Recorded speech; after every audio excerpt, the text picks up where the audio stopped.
Can you all hear me? Hare Krishna. Yeah. Great. So, welcome to the Bhagavad Gita series. Thank you so much for joining. We will resume our deep study of chapter 9. And today's class is, I think, going to be interesting. We will see. Before we get started, let us recite the Mangalacharan prayers. So I will share my screen.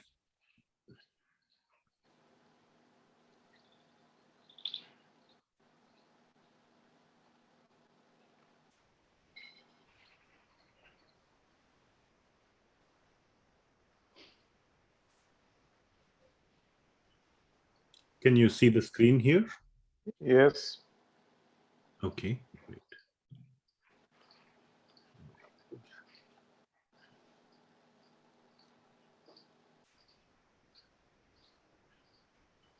So this is our Veda base, and we go to introduction, and from here we recite the Mangalacharan prayers. Right. Om Ajnana Timirandhasya Jnananjana Shlakaya Chakshurun Militam Yena Tasmai Shri Shri Gurave Guruve Namaha. Shri Chaitanya Chaitanya Manobhistam. Thapitam Yena Bhutale Swayam Rupah Kada Mahyam Dadati Swapadantikam Vandeham Shri Guru Shri Yutah Padakamalam Shri Gurun Vaishnavamscha Shri Rupam Sagrajatam Sahagana Raghunathan Tam Sajivam Sadvaitam Savadhutam Parijana Sahitam Krishna Chaitanya Devam Shri Radha Krishna Padan Sahagana Lalita Shri Vishakhan Vitamscha Nama Vishnupadaya Krishna Pristhaya Bhutale Srimati Bhakti Vedanta Swami Niti Namine Namaste Saraswati Devi Gauravani Pracharine Nirvishesha Shunyavadi Paschatya Desha Tarine He Krishna Karuna Sindhu Deenabandhu Jagatpate Gopesha Gopika Kanta Radha Kanta Radha Namostute. Saptakanchana Gaurangi Radhe Vaneshi Vindyaneshwari Rishabhanu Devi Sute Devi Pranamami Hari Priye Hari Priye Panchakalpatarubhyascha Kripa Sindhubhya eva cha Patitanam Pavanebhyo Vaishnavebhyo Namo Namaha Namo Namaha. Shri Krishna Chaitanya Chaitanya Prabhu Nityananda Shri Advaita Gadadhara Gadadhara Shri Gaura Vasari Bhaktavinda Gaura Bhaktavanda. Hare Krishna Krishna Krishna Hare Hare Hare Ram Ram Ram Hare Ram Hare Hare. Thank you very much. So, welcome to Bhagavad Gita class again. Please, all of you that have made it so far, please, it's my request to continue your journey on Bhagavad Gita in a very serious and sincere way. And please, today in the Bhagavad Gita class, please pay full attention. No multitasking, no doing two things at the same time. One way to not do two things at the same time is to turn on your camera. That way you're on the spot. So, everybody is looking at you, in addition to looking at Bhagavad Gita, in the sense that it's hard to, you have to be well behaved, so to say. So that's just one forcing function in a little bit lighter way, I'm saying. Anyway, so, keep the Bhagavad Gita in front of you, follow through, and please listen very carefully. We will start our discussion on chapter 9 today, on chapter 9, verse number 3. And so let me start sharing again. First, stop sharing.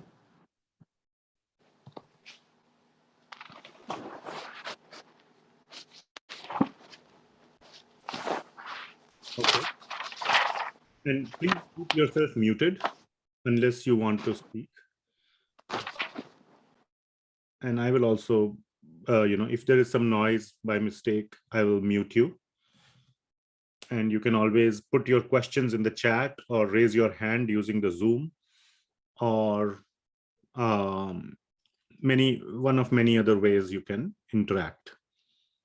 Okay. 1 second. Okay, very good. All right. So, very, very important topic today. The topic is, so we are in chapter 9, verse number 3. And the name of the topic for today is Shraddha.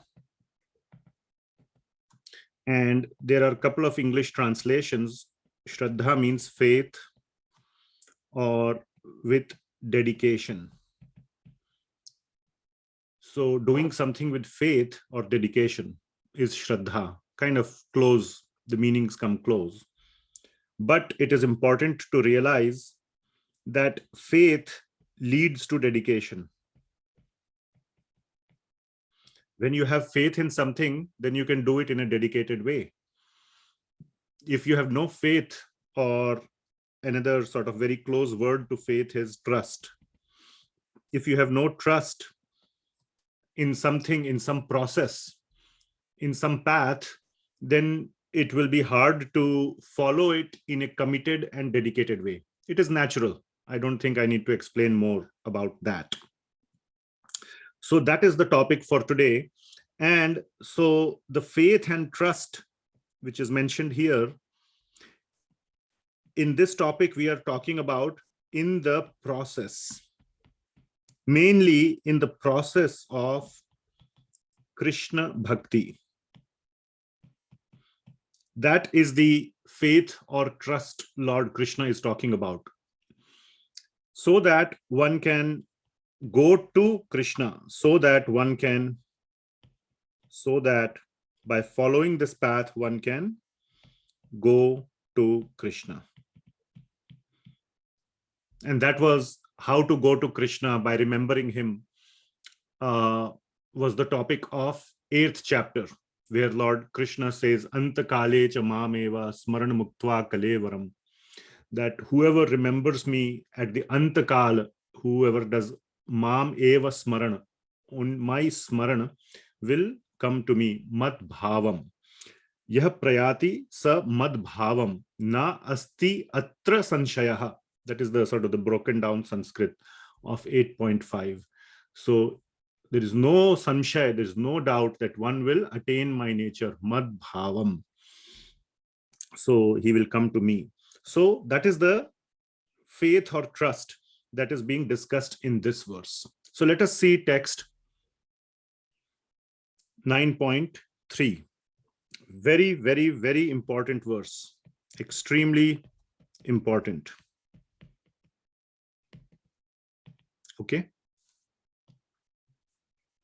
So,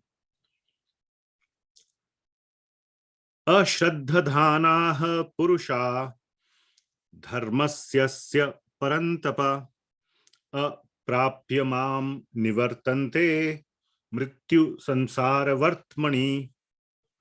Let us do one thing. Maybe all of you can unmute and recite the verse. This is such an important verse. Please try to unmute, whoever can, and repeat after me. After me, not with me. After me. A-sraddha-dhana purusha Asya-sraddha-dhana purusha dharmasya parantapa parantapa aprapya mam nivartante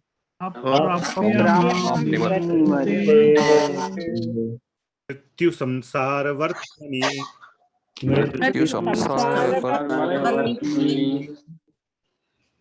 Please let us repeat the translation by Srila Prabhupada as well. Those who are not faithful in this devotional service cannot attain me. cannot attain me. O conqueror of enemies. O conqueror of enemies.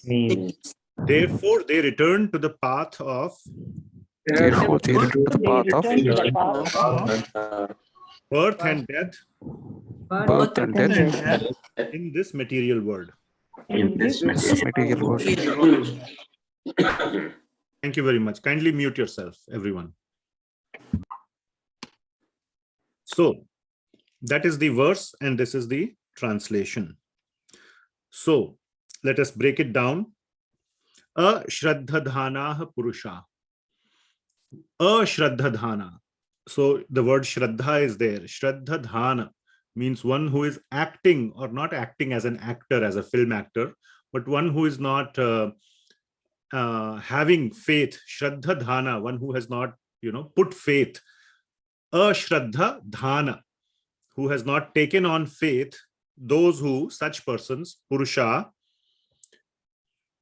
in this dharmasya asya parantapa. That word asya is very important. Many people I have seen reading this verse, a-sraddha-dhana purusha dharmasya parantapa. Dharmasya parantapa. It's not dharmasya parantapa. Please be very careful here. Dharmasya asya parantapa. Why I am stressing on that? In this dharma, asya means this. Otherwise, you can say shraddha or no shraddha, a-shraddha. In which dharma? In the dharma that is being talked about in this chapter. And in the last few chapters also. 7th chapter, 8th chapter are hardcore chapters of, what are they the chapters of? Anybody? Bhakti. Bhakti. Very nice. So that dharma, the dharma of bhakti, dharmasya asya parantapa means who defeats enemies. And that's another name of Arjuna. So my dear Arjuna. So what happens to such people? Those who have not taken on, the path of faithfully following this dharma. Asya, dharmasya, asya parantapa. Are you clear? The importance of the word asya. And I'm going to talk about this aspect today in detail, how people can misinterpret. So much misinterpretation. And today you might see me getting a little upset also, little angry. So we will see how that works out. What happens to such people? Aprapya mam. They don't attain me. That was the whole point of 8th chapter. Antakale cha mam eva smarana muktva kalevaram yah prayati sa madbhavam. He attains my nature, which means he comes to me. Nasti atra samshayaha. So, aprapya mam, they don't attain me.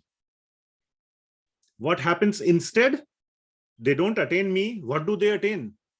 Nivartante mrityu samsara vartmani.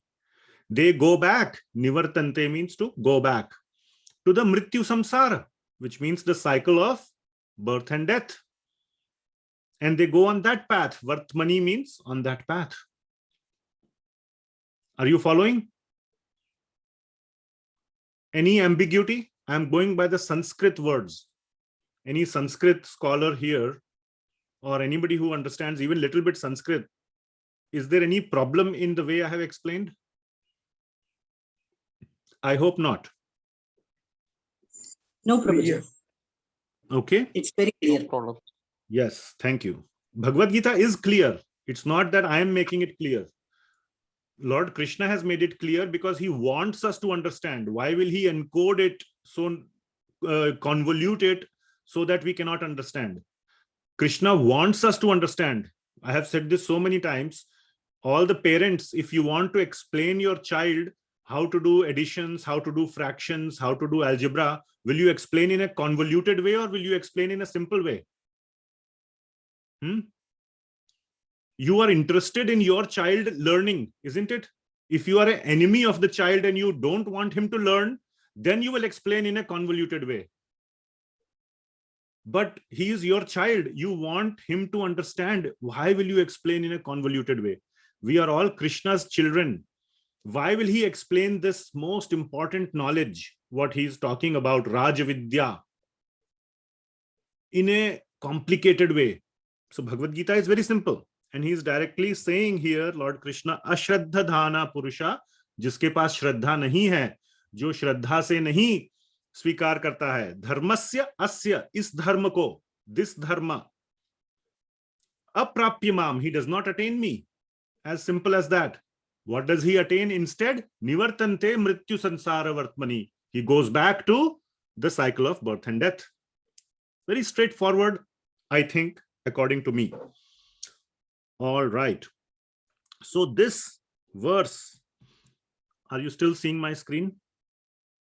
I think it is sharing. Yes.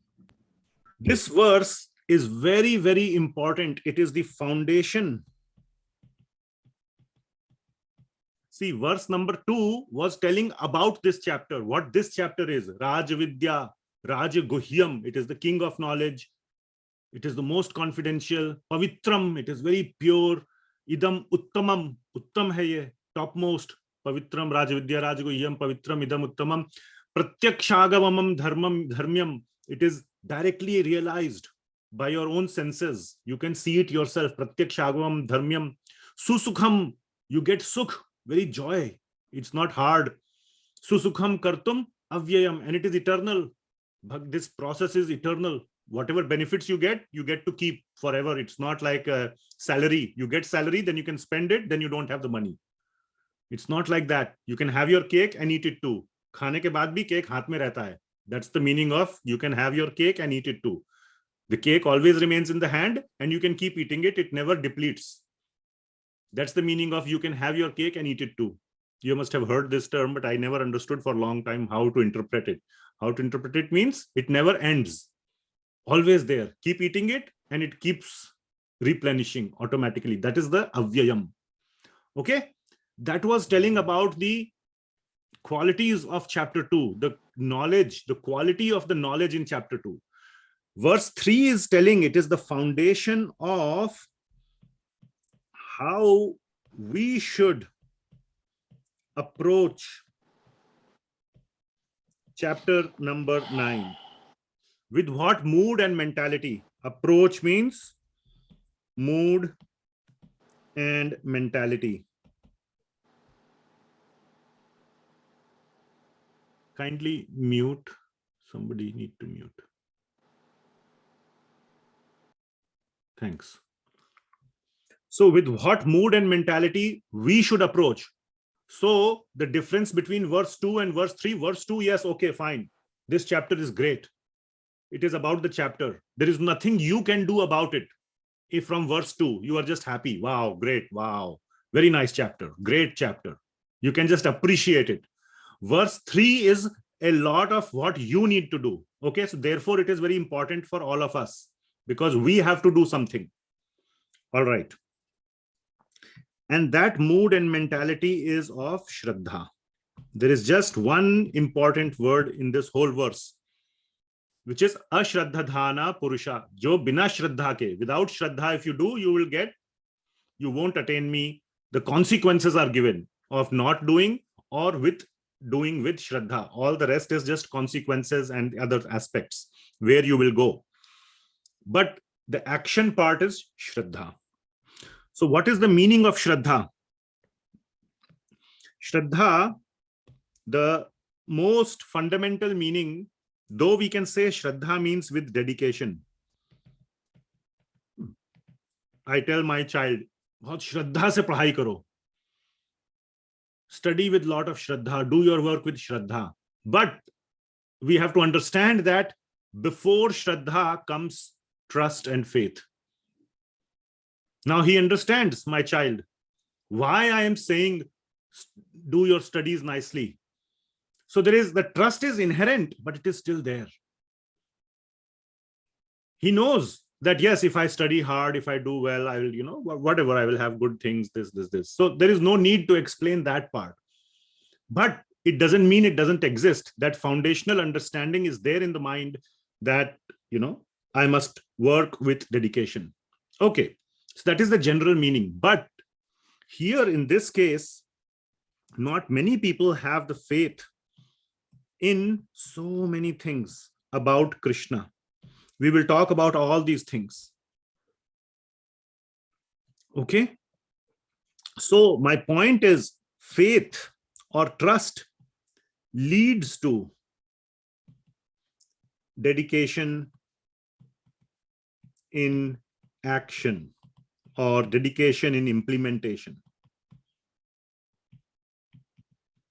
Okay. So when you have faith, when you have trust, then you do it. Otherwise, it's very hard to do something if you are not having the faith in it, that it will work. So the faith is in so many things. Faith in Krishna as the Supreme Lord. Okay. Krishna as the Supreme Lord. So many people don't have that faith. People may have more faith in today's people, other people, in Donald Trump, in Joe Biden, in Narendra Modi, in Indira Gandhi.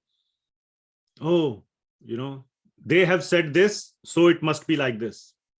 But much, much less faith in Lord Krishna. So faith in Krishna, faith in Guru or Acharya, faith in Shastra, and faith in other pure devotees. And many other things, pure devotees and Guru and Acharyas may be same things. But anyway, faith in so many things may not exist for the people.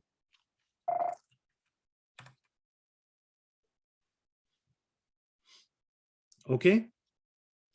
Now, one who has faith,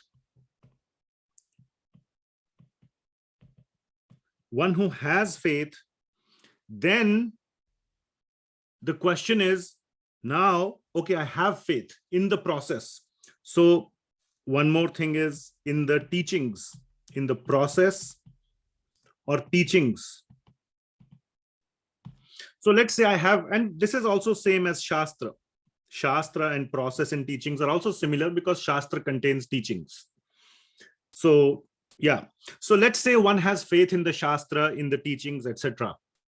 Then the next question becomes, okay, you have full faith in this. Now, do I want to adopt it? Do I want to follow it? That is the next question, right? I may have faith in something, but I may not want to follow it. Okay. It's good for you. You may follow, but I may not follow. So this is what I talk about here. Faith leading to action. So I have faith. Let's say one has faith. Then does it lead to this action? Do I want to follow it? Follow word is an action word, isn't it? So now do I want to follow it? So let's say I have faith that Lord Krishna is the Supreme Lord. Every word that he is saying is absolutely true. And he says, do my bhakti. In 9.34, the most important verse of this chapter, and it is the last verse, Lord Krishna says, do 4 things. Mad manah, bhavamad bhakto, madhyaji, mam namaskuru. So the first one is mad manah, second one is bhavamad bhakta, become my devotee. Are we ready to put our mind, mad manah, put your mind on me and become my devotee? So do I want to follow the instructions? Do I want to follow it?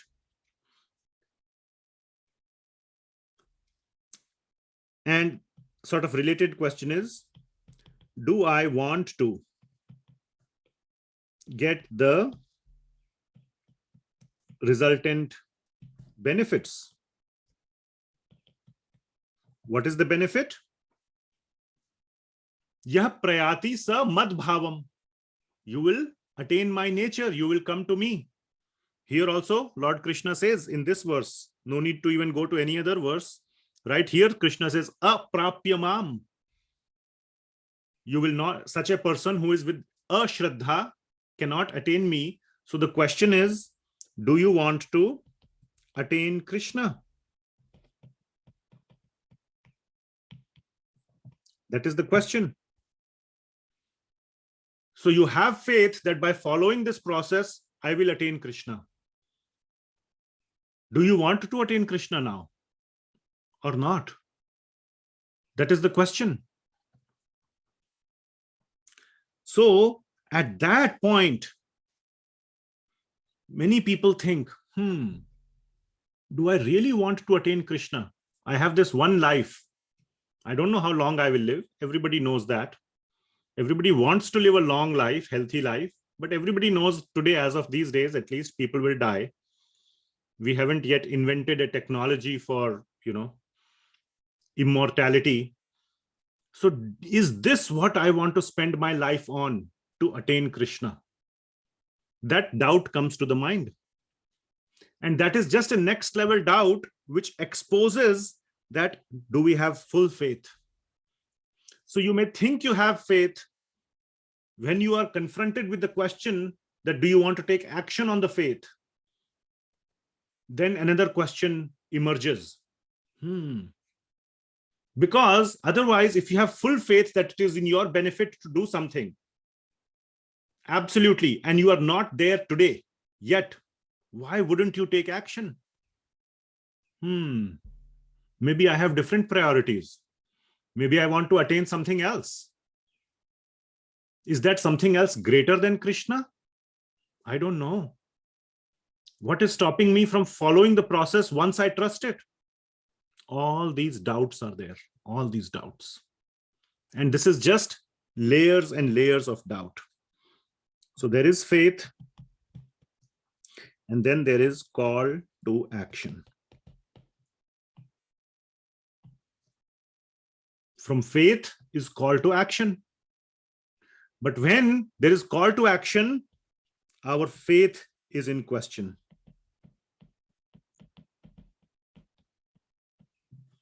Then we question, do I really have that faith? So you have to introspect. You have to question yourself. And you have to continue this process. This cycle has to continue. And your faith deepens in this process. And then you start taking some actions. Your actions begin to deepen. And it is a gradual process of deepening faith and deepening action, deepening faith and deepening actions. Depending on our faith, our actions continue to deepen.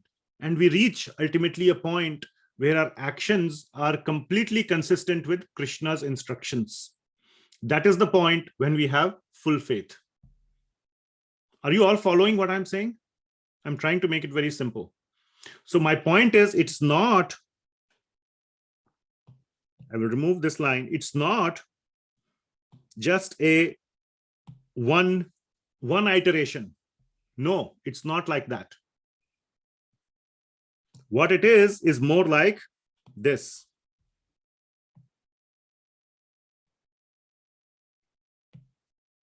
It keeps deepening and we keep increasing our faith, deepening, increasing our faith. Actions deepen, faith deepens. Actions deepen, faith deepens. Okay? And some of the things that you can do. What can you do to deepen your faith? You can deepen your faith by many things. So let's talk about some of the things by which you can deepen your faith.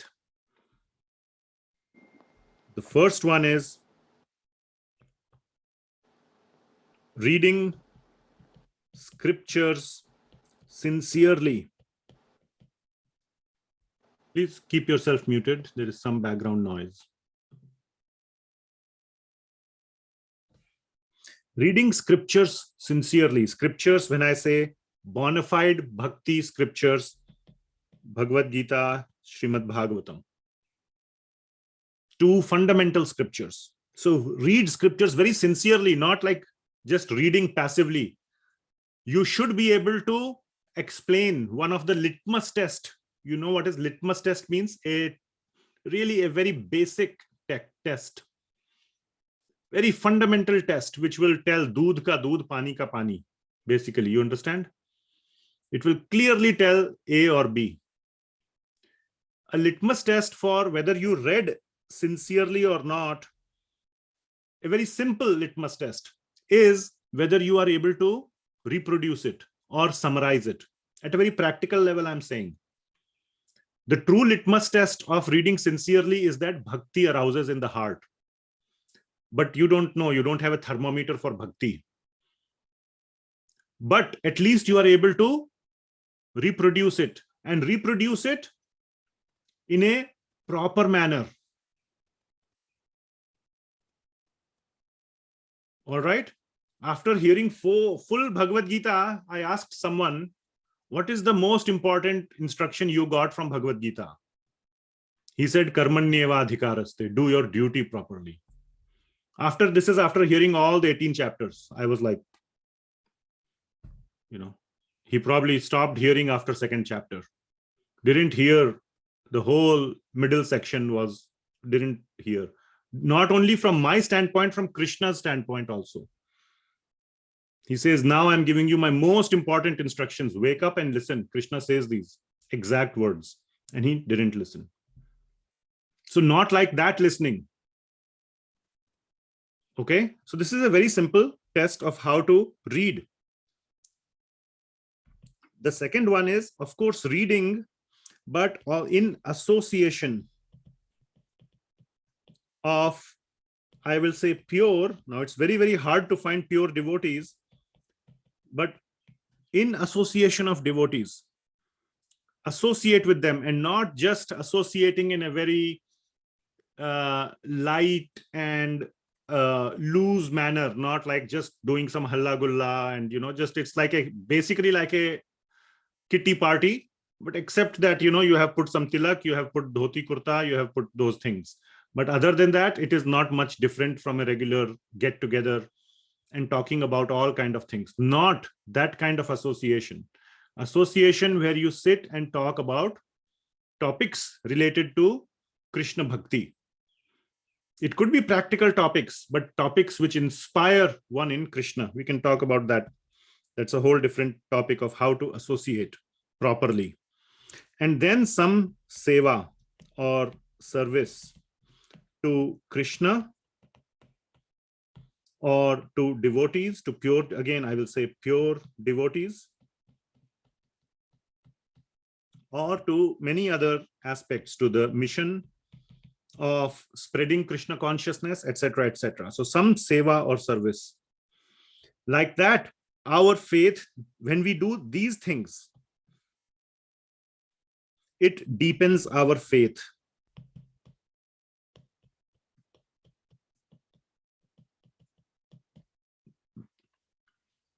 Okay. And very, very important in this seva, I want to mention, is the mood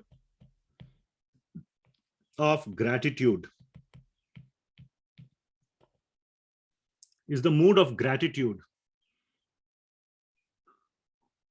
That I am being given an opportunity to serve Krishna. Krishna doesn't need our service, but he is still accepting it. Usually when we serve, it is like, you should be grateful to me because I am doing something for you. It's not like that. It is where we give something and he's accepting. Like if you give a bouquet of flowers to Prime Minister Narendra Modi and he accepts it nicely, one feels gratitude. Oh, he accepted it, isn't it? You don't feel very strong. Oh, I gave him a flower. Do you see that sense? So that mood of gratitude, with the mood of gratitude doing the service. That, wow, in this lifetime, I could have been doing so many other nonsense things related to sense gratification. But somehow or the other, I got a chance to take one flower and put it at the feet of Krishna. What a wonderful use of my energy and my time. With that bhava, with that feeling, you should do seva. Otherwise, where else could I have been doing so many other things? But right now, I am using my 5 minutes or 5 hours or 5 days in doing this service for Krishna. So you must do the service with that bhava, with that bhakti bhava. So like this, one can deepen the faith. Then we will talk about what shakes faith. We will talk about that later. Okay. So let me now show some examples. This is what I had prepared for today's class. Some examples of no faith. I'll just say no faith. A-sraddha-dhana.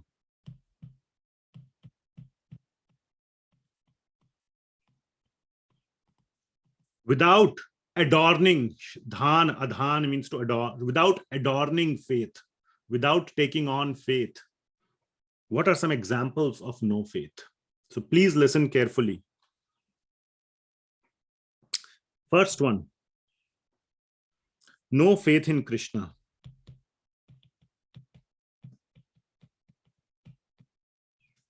No faith in Krishna as what? As the Supreme Person. As the Supreme Lord. As Bhagavan. No faith in Krishna that he is Bhagavan. Or on the flip side, consider him to be a human being. Now, some of this we had covered in orientation class, if you remember. How to approach Bhagavad Gita. If you approach Bhagavad Gita that this was spoken by just a mere human being, no point. You might as well just drop the class. Go listen to Shakespeare, go listen to whoever else is a great person who you want to listen from. Okay, no point in listening to Krishna. So no faith in Krishna is one category of a-sraddha-dhana. Next category. No faith on Krishna's words. No faith on his words. This kind of is a subcategory of no faith in Krishna as the Supreme Lord. If you have faith that he's the Supreme Lord, generally the faith that, okay, if he's the Bhagwan bol rahe hain, if God is speaking, I better listen and trust his words. That should be the general outcome. But many people say, oh, he is God. But I don't think he said the right thing. Wait a minute. So God can make a mistake? That's one doubt. So there is a doubt. Doubt means 1 versus 2. You have faith in 1, but not in 2.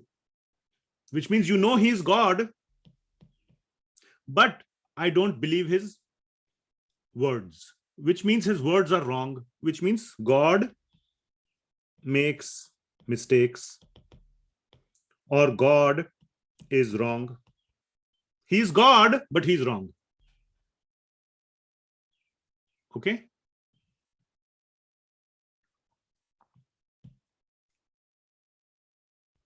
Like my child sometimes says, oh, Papa, you don't know. I know better. I know how to do it. No. You just don't know it. So don't tell me this. So he knows I am his father. That part, there is no problem. But he thinks he knows better. Maybe. I'm just saying. So God is wrong. No faith in acharyas.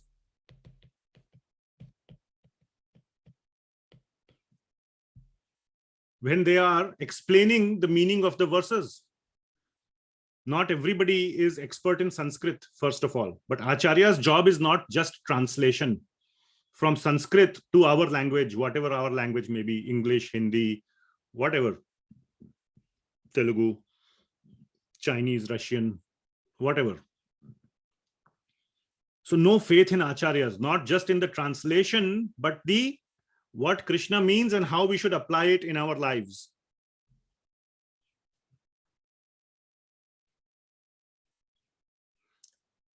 So you can say Krishna said X, but the Acharya, or in other words, commentator, Acharyas write commentaries, made it mean Y, or interpreted X as Y. So you find fault in Acharya's interpretations, Acharya commentaries. Or Acharya has some hidden and ulterior motive. He has some hidden agenda. He's trying to brainwash. He's trying to just use Krishna's words for some personal benefit from me. He wants to cheat me and get some personal benefit. Or outright, Acharya is evil. Again, same thing, has some ulterior motive. Acharya is evil. More faith on common people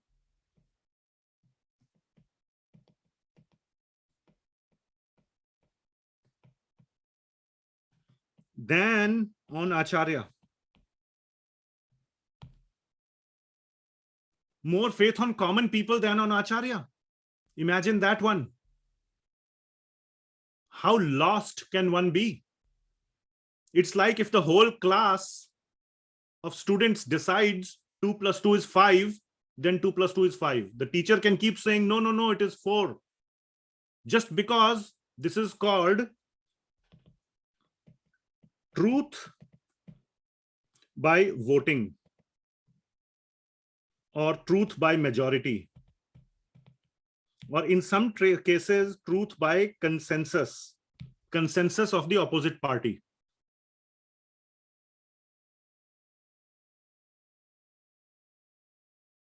And then you can completely miss out on the reality. Completely miss out on the reality.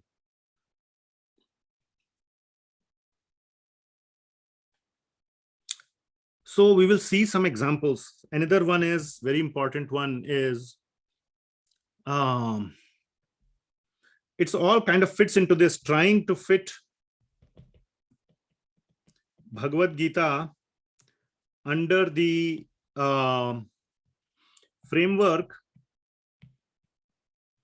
of modern philosophy. So you can say modern philosopher like some Smith or Huxley or this or that, you take some names of some contemporary or philosophers and say they said this, but Bhagavad Gita contradicts that, so Bhagavad Gita should be wrong. So your modern philosophers are the main acharyas, not Krishna, like that. So why I'm explaining all this? Just to show you some examples of no faith. So now I want to show you some real examples.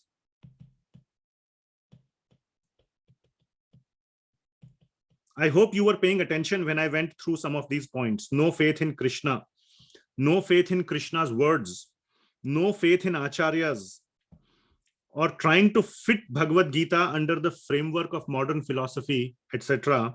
I will give you some real examples, real life examples. And please consider, now there may be actually some people among you who may actually have those feelings of some of these people that I'm going to show you, of some real life examples. And you should really think, stop and think, that is your argument correct or is it wrong?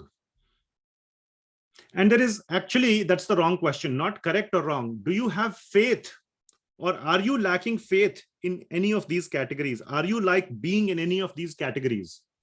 When you read those examples and some of them resonate with you, please think,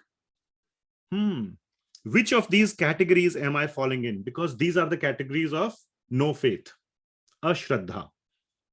Try to see. And if you are in that category, if you are somebody with a-sraddha, to that extent, you will not understand chapter 9. In many cases, you won't understand the whole Bhagavad Gita, but definitely chapter 9, to understand, you need that faith. That is why Lord Krishna is saying this, a-sraddha-dhana purusha. And he says, aprapyamam. You will not attain Krishna if you do not approach Bhagavad Gita, especially chapter 9, without faith. Are you following what I'm saying? So please read or see this very, very, very carefully.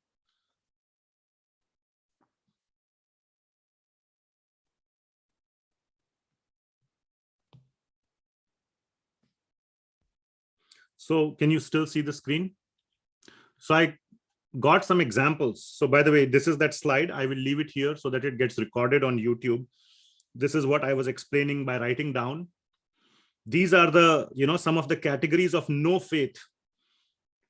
Reading Bhagavad Gita without faith. No faith on Krishna, no faith on Krishna's words, no faith on acharyas, no faith in parampara. Trying to fit Bhagavad Gita in the framework of modern philosophy, etc., etc. You will see this. And a very good way I found to just give an illustration. It's an illustration. It's a sample set. It's a sample set of real life examples. But this sample set is very representative of a huge majority of people who don't have faith.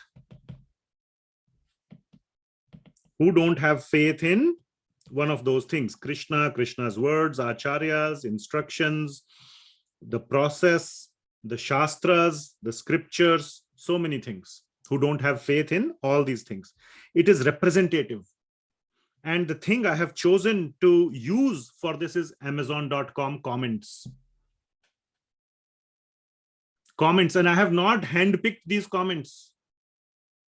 I went to Amazon.com. Here you can see over here, I don't know how to point here, but Bhagavad Gita as it is. I hope you can see right in the center. So these are comments of Bhagavad Gita as it is by A.C. Bhaktivedanta Swami Prabhupada. And I have, so that's not good because you don't see my highlighting. Okay, I will do one thing. I will show it on my computer screen.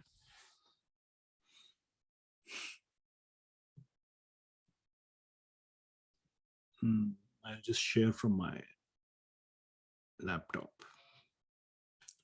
What's going on? Do you see something? No. We could see nothing. Okay.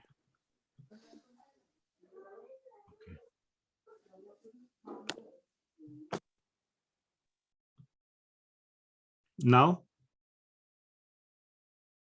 Yeah, we can see. Now we just see. Yes, Prabhu.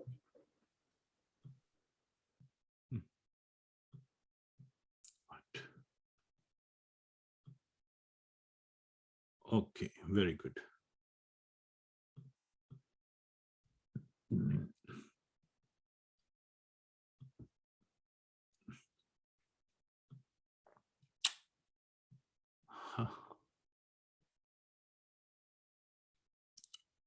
Okay.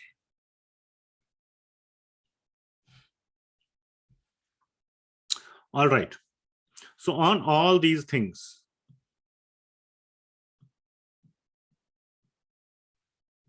so what I have done is I have taken I went to amazon.com. Can you see my cursor as I'm moving it? Yes, we are seeing. So you can see here. Yeah, okay, great. So we are in business. So you have seen here Bhagavad Gita as it is on amazon.com. And there is something called top critical reviews. This is according to Amazon. So I just clicked on that, all critical reviews. And I just took the first 10, 15 ones, and I just want to highlight. And this is where my blood pressure goes up. And I feel like, cursing and yelling. So we will see how much I can control my cursing and yelling. All right.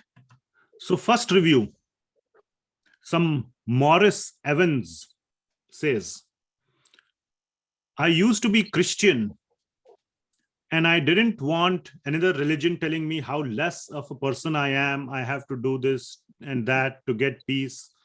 And I'm spiritual. And here is the point. The part I have highlighted, these highlightings of underlining is mine. I will let God speak to me personally and not through man-made religion. So if everybody waits for God to speak to them personally, then you can realize it will take a very, very long time for them to get transformed, to get on spiritual path. The Lord came and put his words in a book called Bhagavad Gita. It was recorded by Srila Vyasadeva. And yes, God put his words in Quran also, in Bible also. They are all valid texts, scriptures, no problem. All right. So, but if everybody is waiting for God to tell them personally, that's a big lack of faith. And you can see this is lack of faith in Krishna's words, or who documented Krishna's words. Oh, I don't believe what is written in Bhagavad Gita is right. Let Krishna come to me like he came to Arjuna, then I will believe. But I don't believe that, what is written is correct. Please consider why I'm not just showing this to, just have a, good time blaming some people or, laughing or ridiculing of these reviewers. The point is for you to realize, are you in this category? Does this resonate with you? And try to see where your a-sraddha may be. Then you will have an access to come out of it or deepen your Shraddha. Please remember that. This is not a fun-making session. Another one, some Srivatsan Narayanan. I am also making my pronunciation maybe looking like making fun, but still, it boils my blood. Kindly keep yourself muted, those who are not. Don't touch your phone or computer, okay? Just sit and listen. This session is getting recorded and it will be posted on YouTube. So you don't have to, meddle with the device. So I will just read the portion that I have underlined, okay? So this one says, however, so just that, however, from what I read and what I heard, here is the problem. What I read is fine. What I heard. So you're going by what other people are saying. If you really want to build faith, read the direct words. Why are you getting a second-hand interpretation? So the first problem is, and what I heard. All right. The author's interpretation of the Gita has an ISKCON slant to it. I don't know what ISKCON slant means. In these whole 6-8 months, I have never mentioned ISKCON. We have just been talking about Krishna's words. Example, Krishna is the one true God. Now that is an ISKCON slant according to this person. Are Baba, in Bhagavad Gita, Krishna says, Sarva Loka Maheshwaram, Gyatva Mam Shantim Rachati. I am the Sarva Loka Maheshwaram, the Maha Ishwara of all the lokas. Every time Krishna speaks, it is said, Shri Bhagavan Uvacha. Bhagwan का क्या मतलब होता है? नौकर होता है? Is Bhagwan a servant? Krishna is the one true God. Aham sarvasya prabhavo. Everything comes from me. Mattah sarvam pravartate. You will see that in chapter 10. He is the one God. So many times he talks about ananya bhakti. And differs from some other commentaries. Okay, so again, no faith in Acharya. This commentary is wrong, other commentary is correct. Or consensus, looking for majority vote. Are you seeing these subtle points? These are the things in people's minds which make them lose faith or not have faith. I'm just pointing to from the words I'm trying to read into their minds. So the day when all the commentaries will become all identical, then I will believe the commentaries. Otherwise, all the commentaries are useless, or at least this commentary is useless. If you are looking for a neutral or critical perspective of Gita, look elsewhere. So you've already made up your mind what you want to see in Bhagavad Gita. You know what you want to find. That is called a preconceived notion. How can you learn anything? If somebody already told you 2 + 2 is 5 and you fully believe it, there is no way the teacher can say it is 4. There's one story, right? Two students went to a music teacher. One student said, I don't know anything. Teach me music. He said $20 per hour for you. Another student went. He said, no, I have learned Carnatic music. I have learned Hindustani music. I have learned this. I have learned that. Please teach me music. He said $40 per hour for you. He says, why? That other student didn't know anything. You are only charging 20. I'm already advanced. Why are you charging me more? You should charge me less. You have to put less effort. He said, no, I have to put more effort. First, I have to make you unlearn everything, then make you learn the real thing. So people have preconceived notions. It's very hard to break preconceived notions. Another one. Wow, this is amazing. Look at this. Please read by some, I can't pronounce, Athitarvat, whatever. Refer to Osho's words. So yeah, thanks. Atithivrat. It is yet another translation by a person intent on proving that what Krishna really wanted to say is that bhakti yoga is the best way to enlightenment. So it is like as if Prabhupada is trying to twist the meaning of Bhagavad Gita and say bhakti yoga is the best. Arey Baba, Krishna says that so many times. You have all been in the class. So I hope nobody has this problem that bhakti yoga is the highest. Yoginam api sarvesham mad gaten antaratmana shraddhavan bhajate yo mam samayuktah tamo matah 6.47. Shraddhavan bhajate yo mam, that is bhakti. And so many places Lord Krishna has said bhakti is the highest. He says, I have been in ISKCON for almost 8 months. Very nice. And during my graduate school, so he's like a learned person, I followed it very religiously. I love Krishna. The man is simply great. Krishna, that man is simply great. There itself, there is a huge problem. Krishna is a man.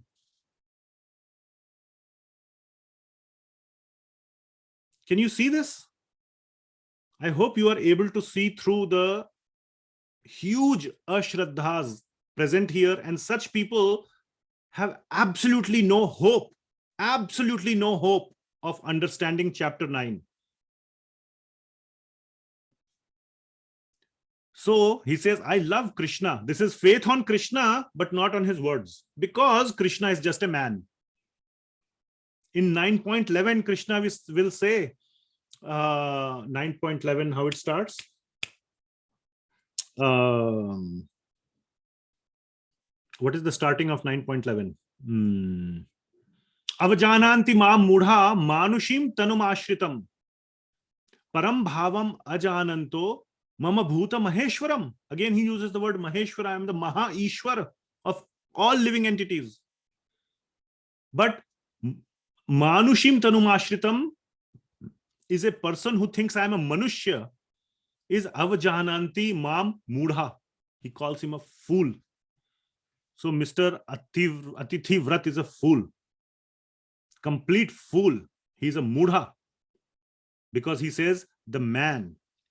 So clear, so full of life. But the drab of ISKCON makes you feel as if life is a burden. an opportunity to just repeat a mantra and follow some guru and hope to get enlightenment. Krishna says at least 5 times in Bhagavad Gita, follow a guru. Tad vidhi pranipatena pariprashnena sevaya upadekshanti te jnanam jnaninas tattva-darshinaha. Go to a jnani and learn from him. Upadekshanti. Get some upadesh from a jnani, from a guru. Krishna never meditated. Now again, this whole man concept of Krishna. Krishna never meditated, so why should I meditate? He had no guru, so why should I have a guru? He lived his life to the fullest. खाओ पियो मस्त रहो, लड़कियों के साथ मौज करो. तो हम भी लड़कियों के साथ मौज करेंगे. Too many guys have many girlfriends. He also was dancing with girlfriends. I will also dance with girlfriends. I will have illicit relationships with other people's wives. Lived life, that is probably the meaning of lived life to the fullest by Mr. Atithi Vrat. Never shun any societal responsibility, blah, blah, blah, whatever, all that nonsense. Okay? You can see the a-sraddha here. No possibility for understanding Bhagavad Gita. Absolutely. Number 4. Again, starts off nicely. The purports, while helpful in some cases, I am finding to be incredibly obnoxious. Okay, so he's calling the writings of acharyas, Srila Prabhupada is a great acharya, as incredibly obnoxious. He's an atheist from an atheist. At least he's declaring I'm an atheist. Okay, fine. If I had wanted to understand how condescending this guy was, I could have figured it out some other way besides reading this book. So he's calling Prabhupada condescending, and he is calling his writings, his commentaries, as incredibly obnoxious. So no faith in Acharya. Prabhupada is a downtrodden person, completely to be discarded. So this is a case of no faith in Acharya.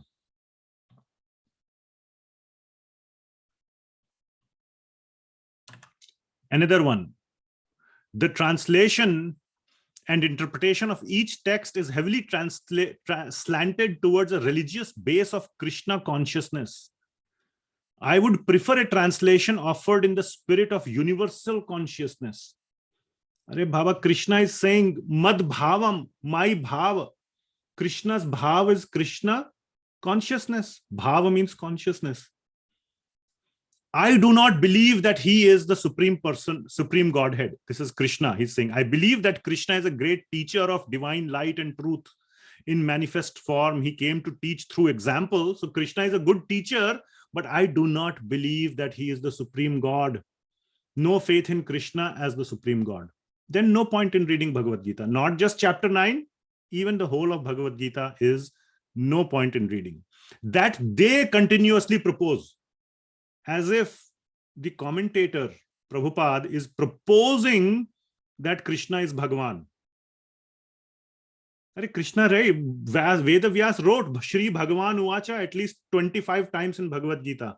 Maheshwaram, Sarvaloka Maheshwaram, Aham Sarvasya Prabhavo Mattah Sarvam Pravartate. Chapter 9, chapter 7, he says that I am the Sutre Manigana Iva. I am the thing on which the whole cosmic manifestation rests. These 9 energies are there. What is that? 7.4 and 7.5. Bhumir apo anulo vayu kha mano buddhir evacha ahankara iti yamme bhinna prakritir ashtadha. And then the next verse, the jivas. These are my energies, the spiritual and material. Everything comes from me. He has said so many times, I am the Supreme Lord. Then he says, they propose that view. What an idiot, Miss Barbara. Now, Sammy D, constantly referring to Krishna as the Supreme Personality of Godhead is dishonest. Because nowhere in Sanskrit does that phrase appear. How many of you agree with this? That nowhere in Sanskrit, which means all of you agree that this phrase appears?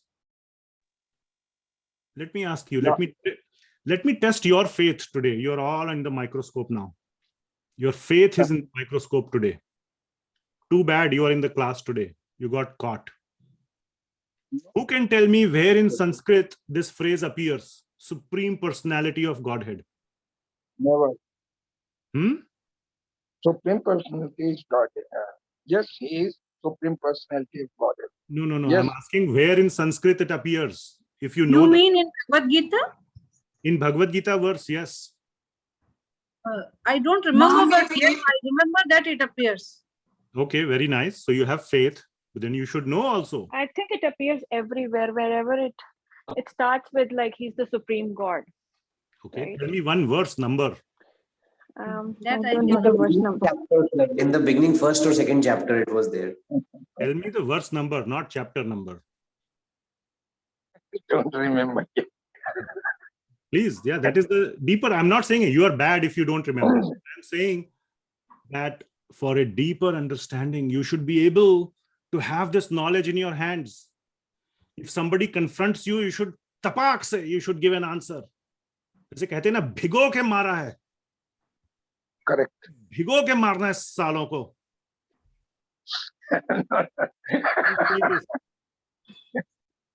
Prabhuji, Maya Adhyakshena Prakriti, that verse. Yate sa characharam. That is 9.10. There it does not appear that he is the Supreme Personality of Godhead. 9.10 is Maya Adhyakshena Prakriti Suyate sa characharam. There is no Supreme Personality of Godhead there. Not even close. So where it appears? Indeed, so this is the thing.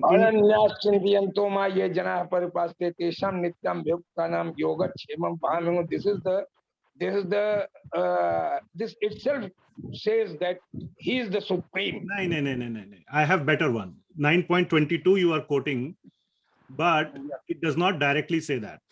I have better one. You will see. Kindly mute. Indeed, that whole notion is one that was basically created by Prabhupada.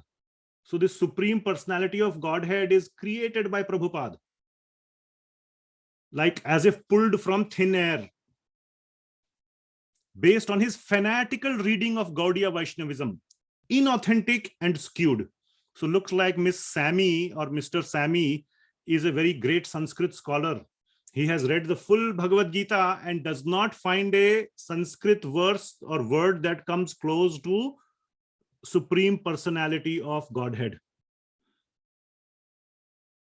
Before making such claims, they should at least verify their claims, which they have not done. And these kind of people show up in the top critical reviews of Bhagavad Gita, which is absolutely, this is what is obnoxious. Somebody said something else is obnoxious. This is obnoxious. So let me show you where there is Supreme Personality of Godhead.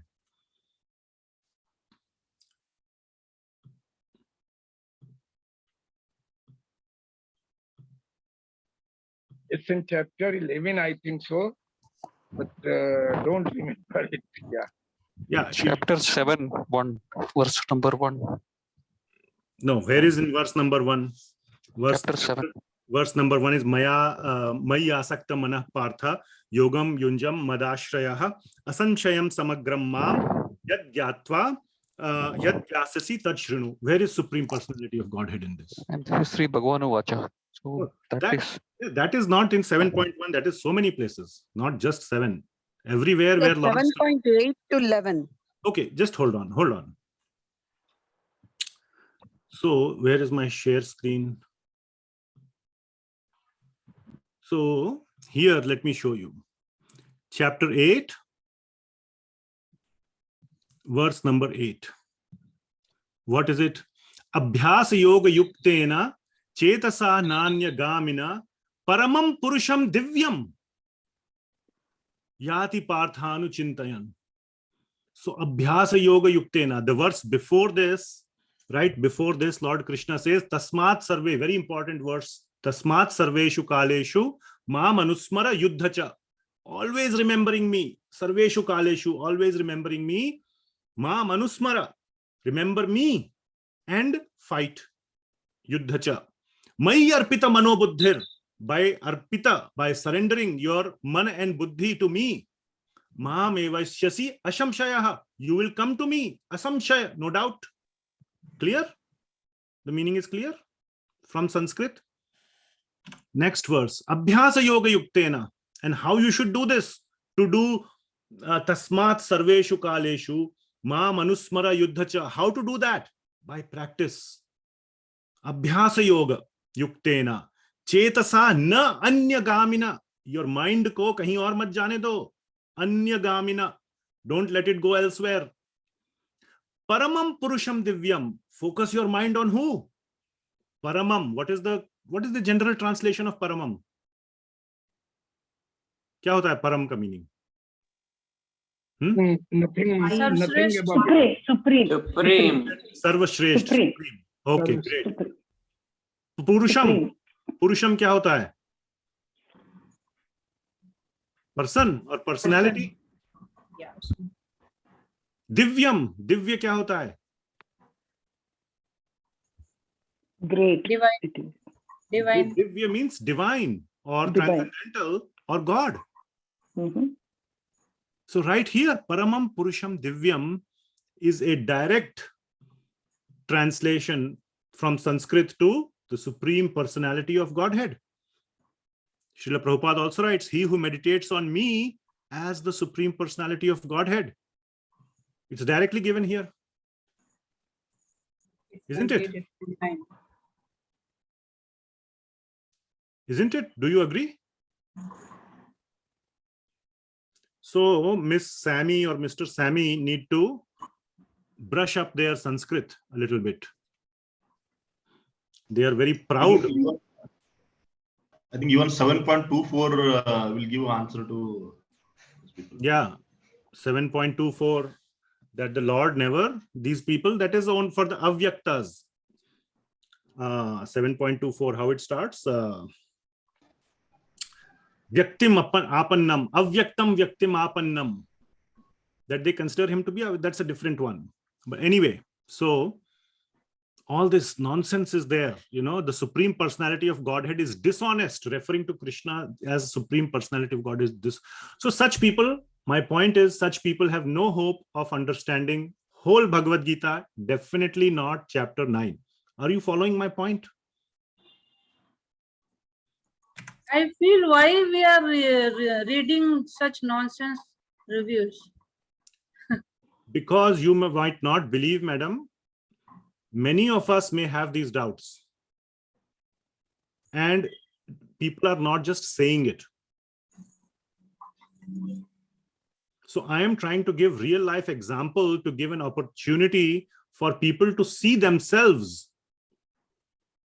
and see if it resonates, and see that where in this thinking is that no faith sitting in their mind, in their heart, among the categories that I told. No faith in Acharya, no faith in Krishna's words, no faith in Krishna himself as the Supreme Lord, etc., etc., etc. Okay, so we will move faster. Okay, so we will skip this.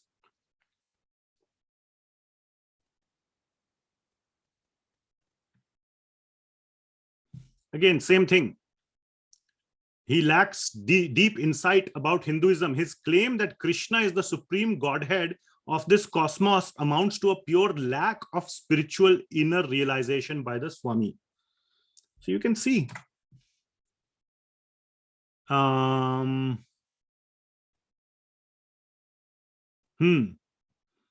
Here, this person says that all it does is to drive people in believing that follow Krishna and all your problems will go away. I don't think so. Now this one, madam, I will say this. There is a devotee, I won't name. He has been coming to the temple for 3 years or 4 years. And this exact comment was made by that person also. That really in all the classes, I have been coming to the Sunday program for 4 years. Pretty much in every class, it is said, do Krishna Bhakti. And Krishna is so merciful, he will solve our problems. I don't think that is the essence of Bhakti. It has to be something else. This was exactly the comment by somebody very gentle-hearted. He's not a, he's not arrogant, he's not argumentative, but a genuine doubt was being presented. Because this is the essence of bhakti, that one only and solely depends on Krishna, like Prahlad. What did he do? He did nothing else but depended on Lord Narayana. And even the greatest demon of the whole universe, even Indra, used to be afraid of Hiranyakashipu. That Hiranyakashipu could not do anything to Prahlad, because the Lord saves. Somebody just quoted Yoga Kshemam Vahamyaham 9.22. We will see that shortly.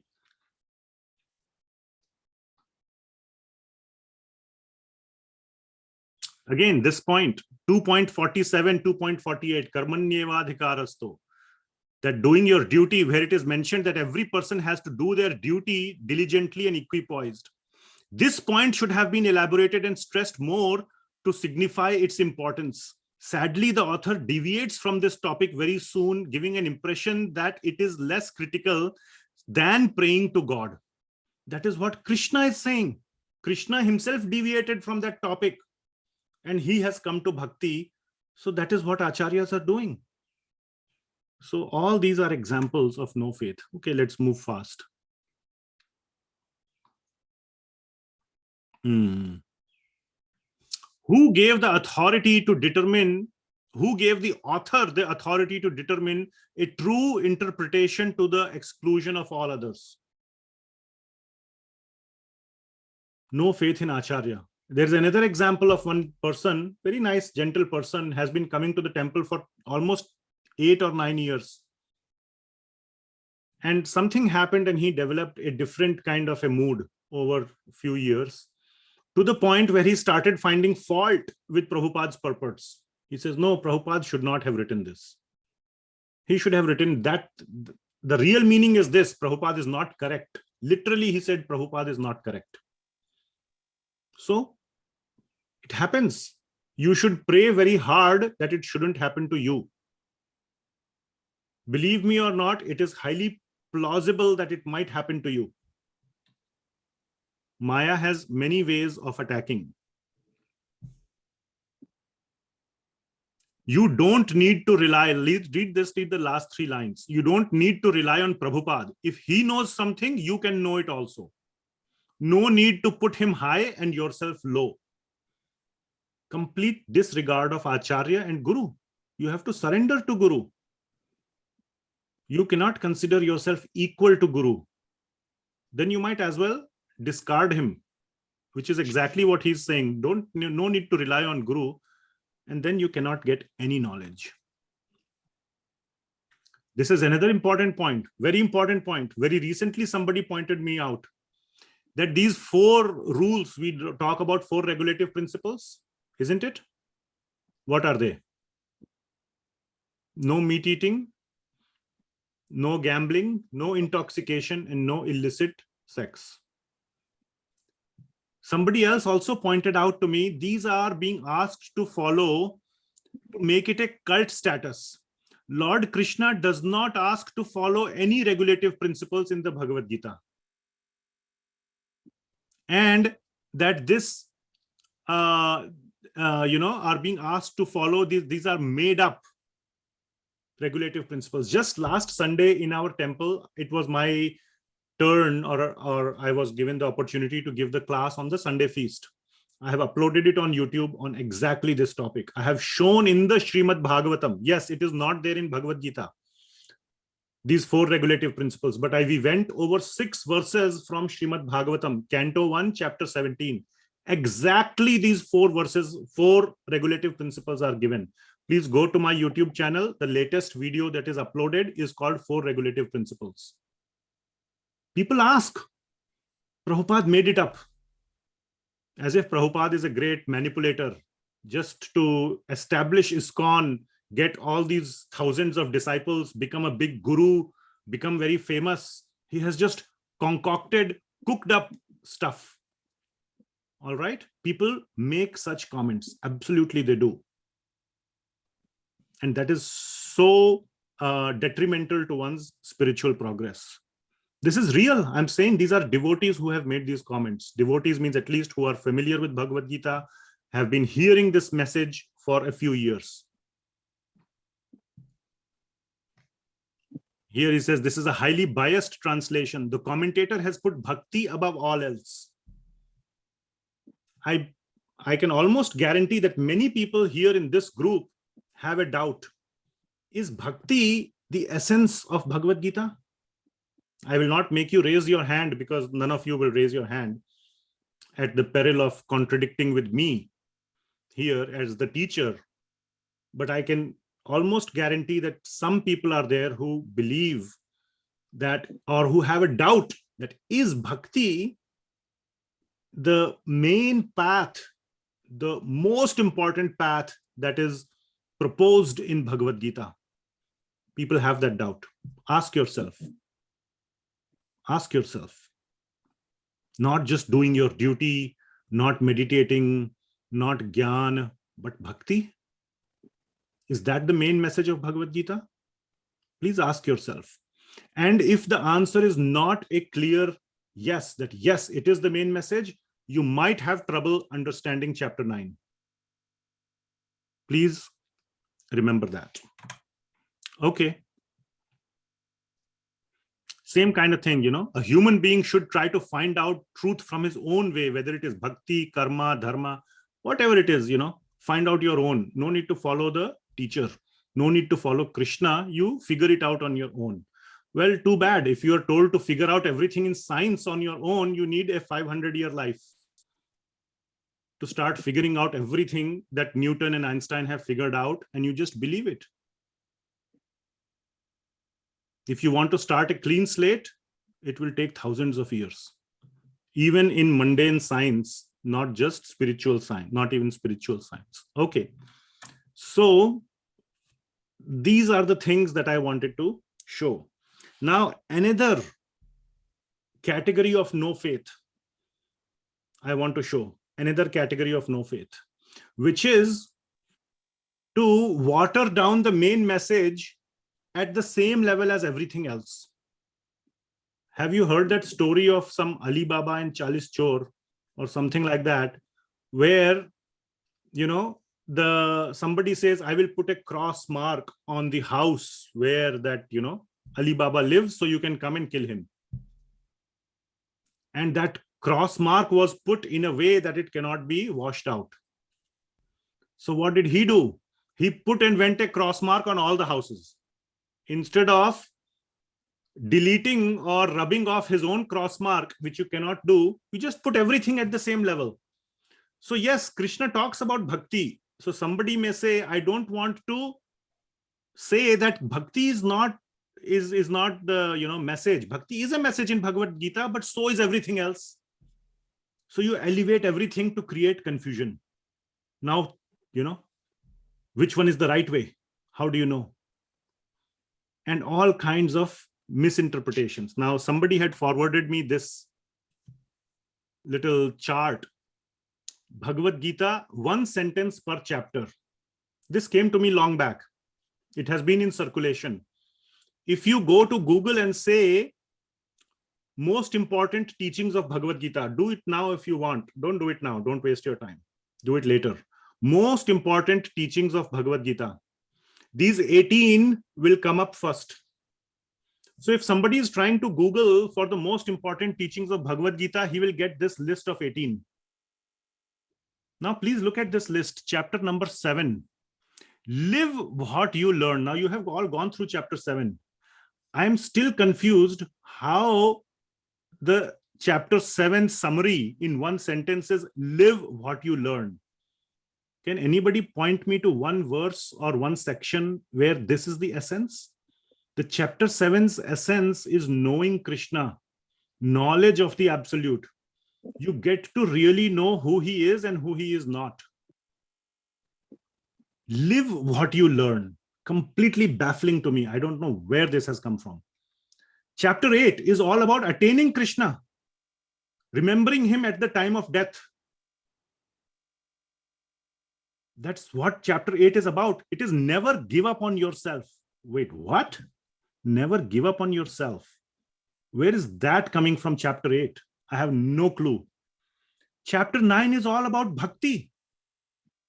It's all about bhakti, and what is written here is value your blessings. I am completely lost.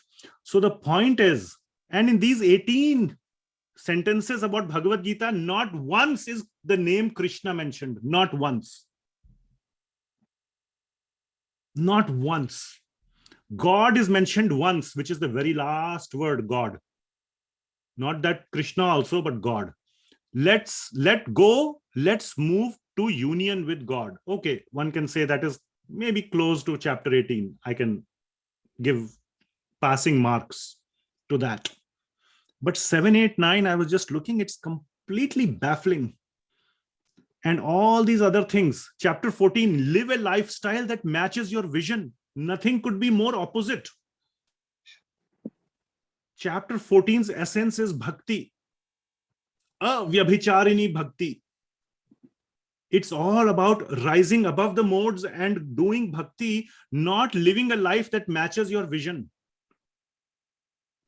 This is complete nonsense. So the point is, you just come up with some nonsense and say, this is Bhagavad Gita. Now people are confused. What is Bhagavad Gita? This is Bhagavad Gita. Nothing could be farther away from the truth. Just by reading the simple Sanskrit and translations. You don't even have to read any Acharya commentaries. Yeah. Finally, I was telling, Krishna as a man somewhere else. Again, most important teachings of Bhagavad Gita, this also came. He lies, he cheats, he taunts, feels sad. He is basically a human being. Many people have said that. Many people say Krishna is just a human being.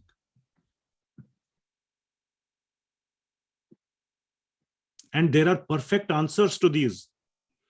In Kartik month, we do house to house programs, and we give a very deep explanation of why Krishna steals butter. Our acharyas have given very, very deep understanding of why Krishna steals. He lies, he cheats. Everything has a very deep example. We will talk about it hopefully later today or sometime. Okay, so enough of the discussion on this topic. So let me start sharing here again.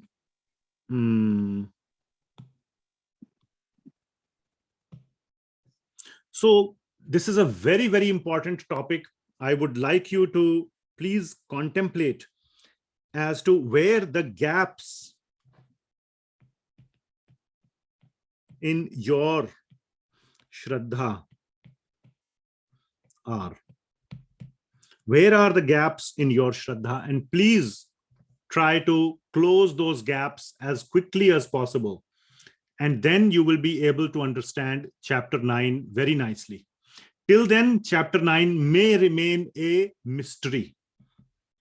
Chapter 9, else, chapter number 9 may remain partly, some part you may understand, but not fully, partly a mystery. A mystery, or, some, you may have some doubts. Some doubts may remain.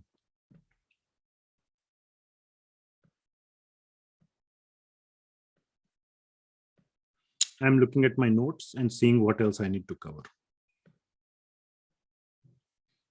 So we are on the topic of doubts.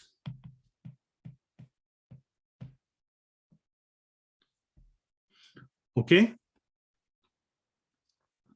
And doubts, as we had discussed in 7.1, asamshayam mam, Krishna says in 7.1, asamshayam samagram mam yatha gyasyasi tad shrinu. Asamshaya, remove all doubts. Doubt, the Sanskrit for doubt is samshaya. So you must remove doubts. So the question is, what causes doubts? What causes doubts? Because doubts lead to, what do doubts lead to? Loss of faith. So you must find out the root cause of doubts and eliminate the doubts. So you must understand the root cause of doubts. So one of the cause of doubts is contradictions. Contradictions. In other words, what is a contradiction? Something may be an apparent contradiction. 2 plus 2 is 5. I say 2 plus 2 is 5. You say 2 plus 2 is 4. Let me ask you, Suchit Prabhu, your video is on. What is 2 plus 2? 4. I say it is 5. Now, Indra madam, who do you want to pick? He says 4, I say 5. 4. So you disagree with me? You are siding with Yes. him? It is not siding. It is preconceived, maybe I can say. Great, very nice. So which means you are leading to the crux. I made a very simple example, and because you are a scientist, you are a professor, this logical way of thinking leads to the fact that a contradiction, really, in reality, there are no contradictions. This is a philosophical point. Please understand carefully. Like Madam said very correctly, contradiction is something which simply challenges our pre-existing notions. Challenges our pre-existing notions, our preconceived notions, our preconceived frameworks. 2 plus 2 equal to 4 is a very simple example. But one of the preconceived notions is you must not steal, isn't it? Were you all taught that you must not steal? But Krishna steals. So how to understand that? That's a contradiction. It challenges our preconceived frameworks of morality. Not mathematics, not arithmetic. That is simple to resolve. But the more complex ones are the concepts of our morality. Did Krishna do the right thing? I ask somebody here, let me ask this question. Did Krishna, when he killed Karna, you all understand how Karna was killed? He was trying to fix the wheel. His wheel got stuck in quicksand. Daldal mein phas gaya tha. He got out of his chariot trying to remove the wheel from the quicksand. You following? At that time, Krishna said, kill Karna. Did Krishna do the right thing? How many of you have a doubt that Krishna... Hold on, let me finish. Please raise your hand if you have a doubt that Krishna did not do the best thing. Little bit problematic. Kuch to gadbad hai. At least one person very boldly has raised the hand. Thank you. Anybody else? Another one. Very nice. Very nice. Now you can see doubts.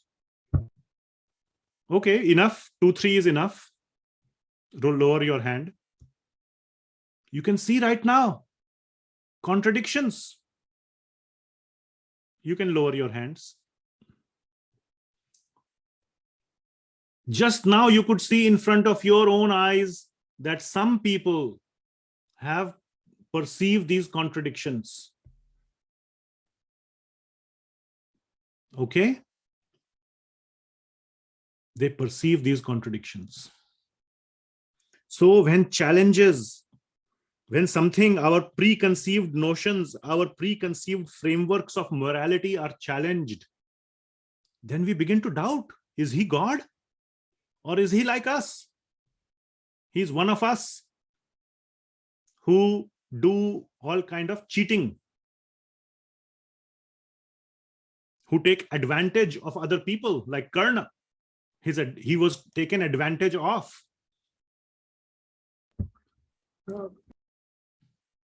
Okay. Now there is a very clear answer to this. Let me, for those who might be just the topic of Karna, especially in the case of Krishna, there are many more contradictions. And I and acharyas, through the acharyas' teachings, whatever I have learned, many contradictions I have answered through my learning from acharyas. Those acharyas have explained it perfectly. Perfect answers. I am fully convinced why Krishna steals butter. Not only butter, even girls' clothes. Oh my God, girls' clothes he stole. Such a bad thing. But even some people, after understanding, after explaining, I've spent hours with some people explaining this is the siddhantic meaning of this. They still don't understand. Then I say, okay, you know what? You pray to Lord Ram. He is very straight line, you know. No running behind girls, only one wife, very moral, very this, very that. Even there, people find fault. Oh, but he killed Vali from the back. Isn't it? He took help of Vibhishana to kill Ravan. Ghar ka bhedi lanka dhai. Vibhishana revealed the secret as to where that Ravan had, this Amrit. So all these things even Ram did, one can say. So people have this tendency to doubt anything and anyone. Jesus Christ, who was such a, pure soul. People doubted him and they hanged him. Put him on they crucified him. Cross. Yeah, crucified him. Mahatma Gandhi, people find fault with him and shot him to death. The Britishers didn't shoot him because they couldn't find anything wrong. He was always speaking the truth. That was his thing. Somebody shot him. Whatever may be the case. So people will have never a, dearth of finding fault even with the best situation. That doesn't mean that there are no answers. So in the case of Karna, just because I brought up that point and I asked you, some people raised their hand. Let me answer.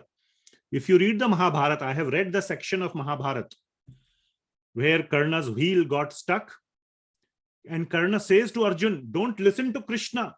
He is giving you wrong advice. You should not kill in this situation. It is against the code of law, of battle, of war. Okay? Then Arjuna, because he had completely surrendered to Krishna at the end of Bhagavad Gita, Karishye vachanam tava, he says, I will do just as you say. The whole 18 days, he fought the war with complete instructions of Krishna only, didn't question anything. So he looked to Krishna, please you answer. And then you should see the conversation between Krishna and Karna. भिगो के सुनाया Krishna Bhagwan ने Karna को. You're saying you are talking about law? And he recounted all those things where Karna was watching and Draupadi was getting insulted. In fact, it was Karna's suggestion to disrobe her. He not only was a bystander or a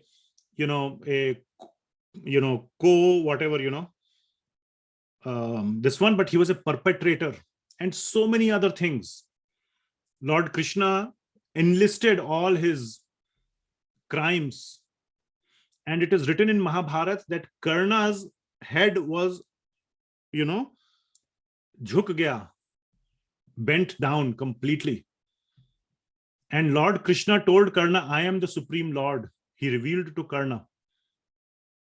And he says, I am passing a judgment that you shall be given the death of a murderer.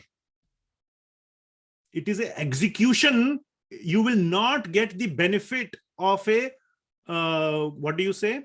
A warrior's death. What do you call that? Maybe It is Renuka. holy. Yeah. Martyr. Sahi. Martyrdom. Yes, you will not get the honor of martyrdom.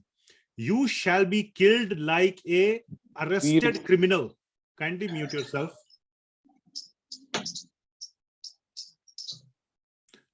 When a murderer is hanged or executed, his hands are tied. He is completely helpless and you shoot him at point blank, isn't it? Isn't it? Isn't he completely helpless when he is killed, a murderer?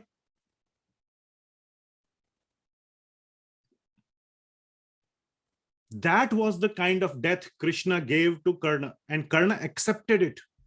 He said yes. He repented and he accepted that death. And because he was killed in the presence of Krishna, he went to the spiritual world. He was liberated. Great benefit he got. So he was killed as a murderer. He was executed. He was not martyred. And Krishna is the supreme judge. And he passed the judgment. And Arjuna was just like a, what do you call? Like a executioner who just pulls the rope or, whatever, pulls the lever. Now let me ask those people who raised their hand, with this understanding, do you still have the doubt? No. Anybody has a doubt now with this explanation? And this is from Mahabharata directly. If you want, you can go read it yourself. No doubt. No doubt. So like this, okay. So nobody is raising the hand. I hope it is because you are convinced. If you are not convinced, It is helpful to know. you went on mute. Oh, okay. I'm saying it is helpful to know from you the detail. However, this was because it was a question in my mind, though I always have a faith that, he would have done it right, but I didn't know what was the reason. So did your faith get deepened? Yes. Very nice. We may have faith. Prabhuji, more is there with regard to Abhimanyu's unjustful death. Yes, exactly. That is also a reason. Very right. Correct. Correct. So all these reasons are, so anyway, so when the faith deepens by having this conversation, by understanding from those who have read and understood, our faith deepens. Otherwise, these doubts could be there and sometime they may grow like a seed. Like I said, the seed of bhakti, there is also opposite kind of seed, the seed of doubt. And it may germinate and it may grow later. So like today, Niru Mataji, you said you had the doubt, but it wasn't presenting a problem. But better to kill the seed than to let it be there, because who knows when it may grow. All right. That should be our purpose or our goal, to burn such seeds, not let them remain there, even if they are not troubling us. Are you following? That is the process of increasing our Shraddha. I feel faith is also with the result of blessings of God only. Otherwise, it will not. Absolutely. Yes. And by blessings of God, you are here in the class, you are reading Bhagavad Gita, but don't forget that your effort also must be there. It is not just exclusively God's blessings. God's blessings bring us to a certain point, but God also wants to see if you are putting out of your own free will the faith. Otherwise, you are just a robot. He can put a program in your head. Believe me. And now you are saying, no, I believe. You're not a robot where you have been programmed. Okay. So the free will has a capacity to doubt. And therefore, the free will also has the capacity to become convinced. conviction. We will study in 13th chapter. Those who are doing Bhakti Shastri and etc., they know from 13th chapter, the soul has two properties: consciousness and conviction. These are the two properties of the soul. So the soul has, the conviction is like the free will. So we will come to 13th chapter and then we will discuss. But the point I'm trying to make is that the free will has the capacity to desire, and therefore it also has the capacity to be convinced about the doubts. Okay, so Vaidehi Mataji, you had a question. You raised your hand. Yes, I have a doubt. Yes. This is what I learned. Karna learned all the vidyas from Lord Parashurama without his knowledge. And because of his curse, he could forget everything on time in a battle war, and he would be killed by the same one of his avatars or his disciples in the war. Is it true? I think I have heard that as well. I am not very, my memory is not very strong on these aspects, and especially these long past stories and histories. But what I'm telling you is the direct conversation that occurred between Lord Krishna. And so, by past curses and all these things happen, but this is exactly what happened as described in Mahabharata. At that time, in a different section, the cause of why it all happened and it is all ordained is also there. There are levels of causes. So yes, that may be true, but this is the direct conversation that occurred between Lord Krishna and Karna. You can go and check it in Mahabharata. Thank you. Thank all the karmas, I want to say that all the karmas that when accumulates together give the result. So there were so many causes for the Karna's death. Yes, but but the topic we are discussing is why he was killed in a apparently unjust way. The karma can manifest itself so that one can be killed in a fair way, or in some other way which is not so in the face unfair.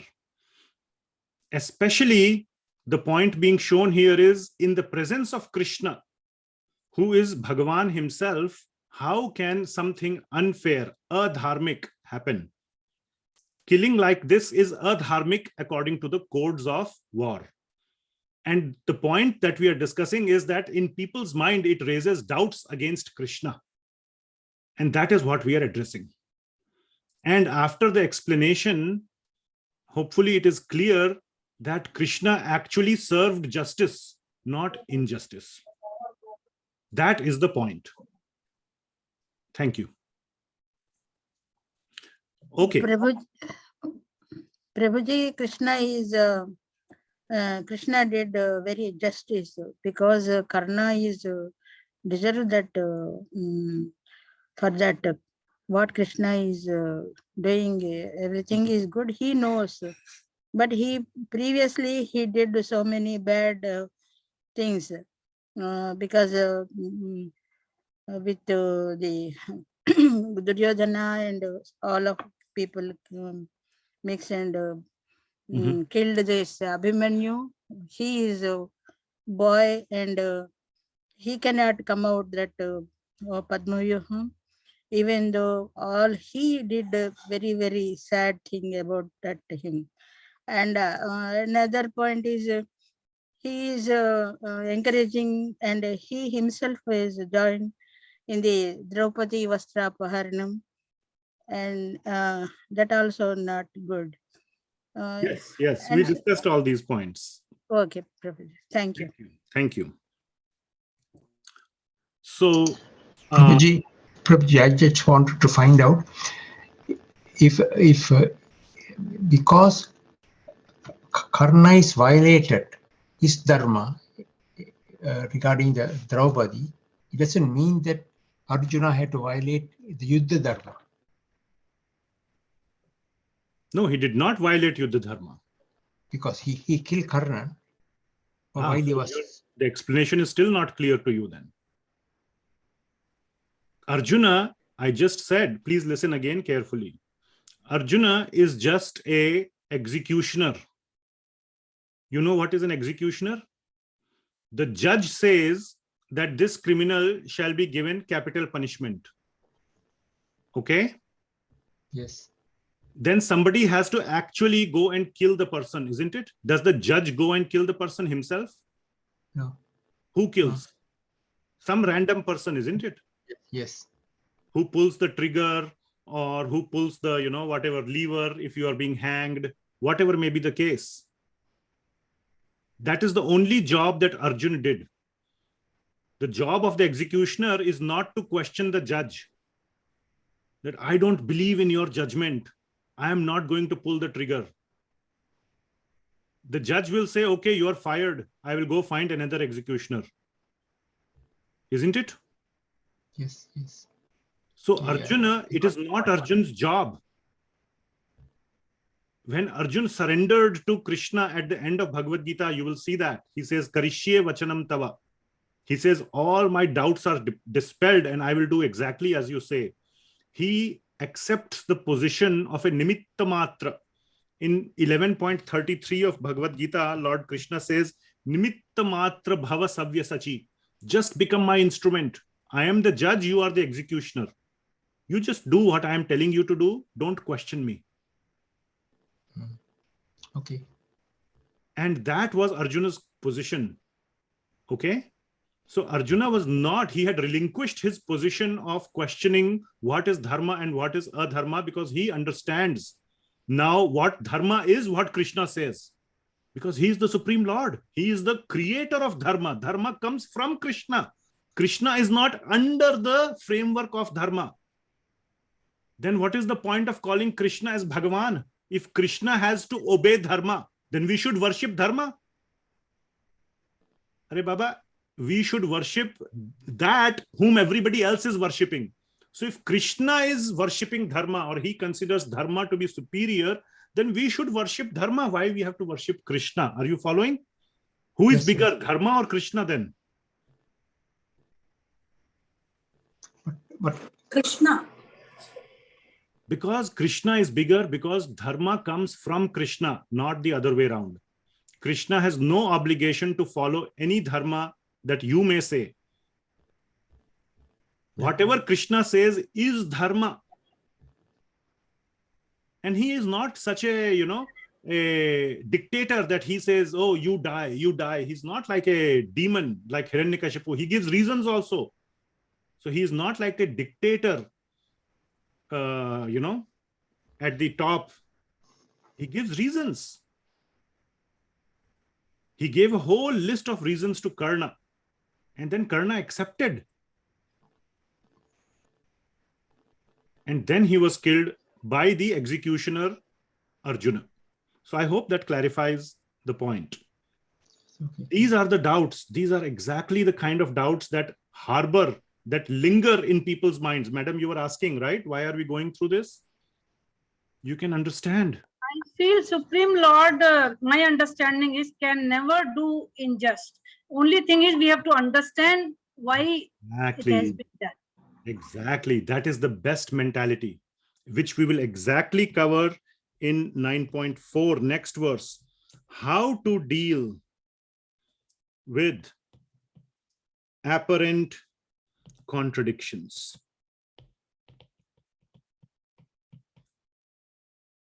Today, I am able to explain you the topic of Karna. I am also able to explain why Krishna steals butter. I am also able to explain why Krishna steals the clothes of the gopis. I am also able to explain why Krishna said to Dharmaraj Yudhishthir to kill Ashwathama elephant and say Ashwathama is killed to Dronacharya.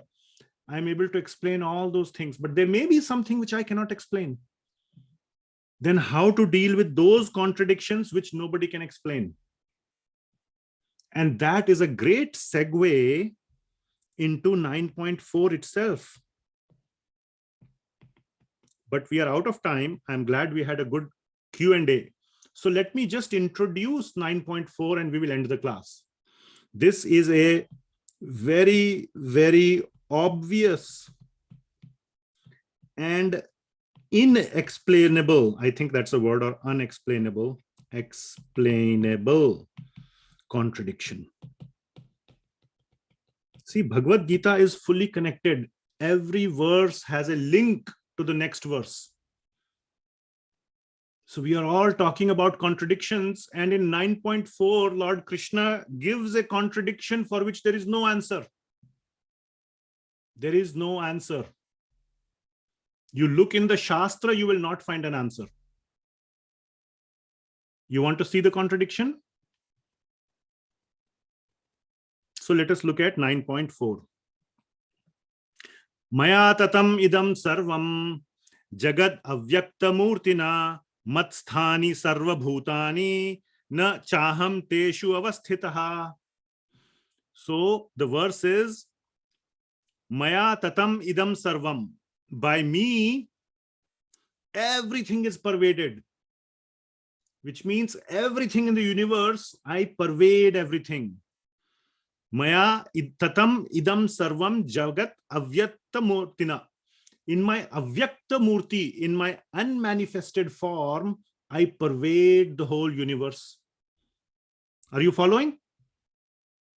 You're following? So let us say this is the universe. What is the meaning of pervade? Pervade, I'm explaining. So Filled with. Okay. Yeah, filled with. Krishna fills the whole universe. This is all Krishna, K for Krishna. Okay? So Krishna pervades the whole universe. He is everywhere. Here, here, here, here, here. Everywhere there is Krishna in the whole universe. Understood? That is what the first two lines mean. Are you with me? Somebody nod your head or no, yes, no. Okay. Next two lines. Matsthani sarva bhutani na chaham teshu avasthitaha.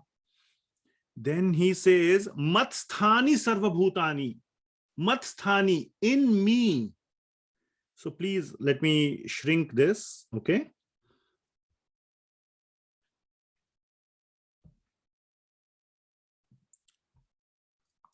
So in the universe, Krishna is there. Then he says, in me, everyone exists. So let me just say, this is Krishna.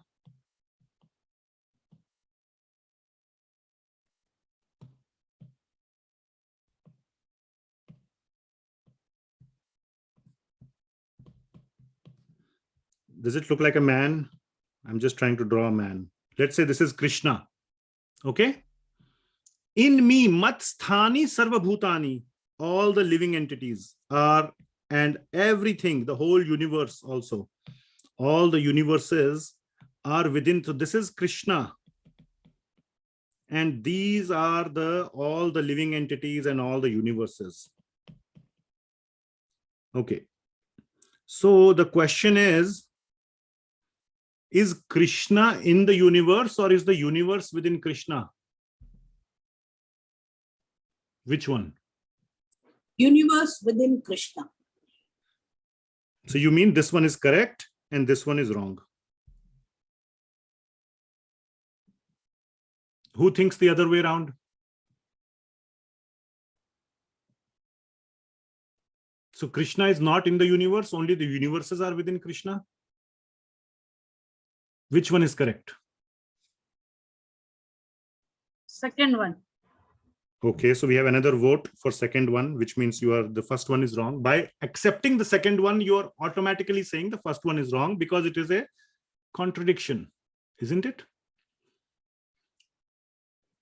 But this is not a question. I am posing it as a question. Krishna is saying that this is also true and this is also true.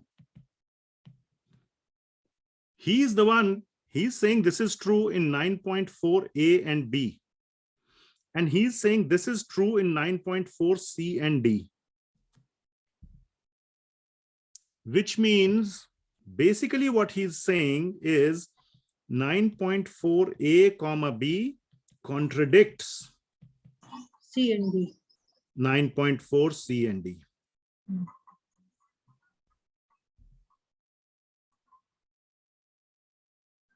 Okay. And the answer is that there is no answer.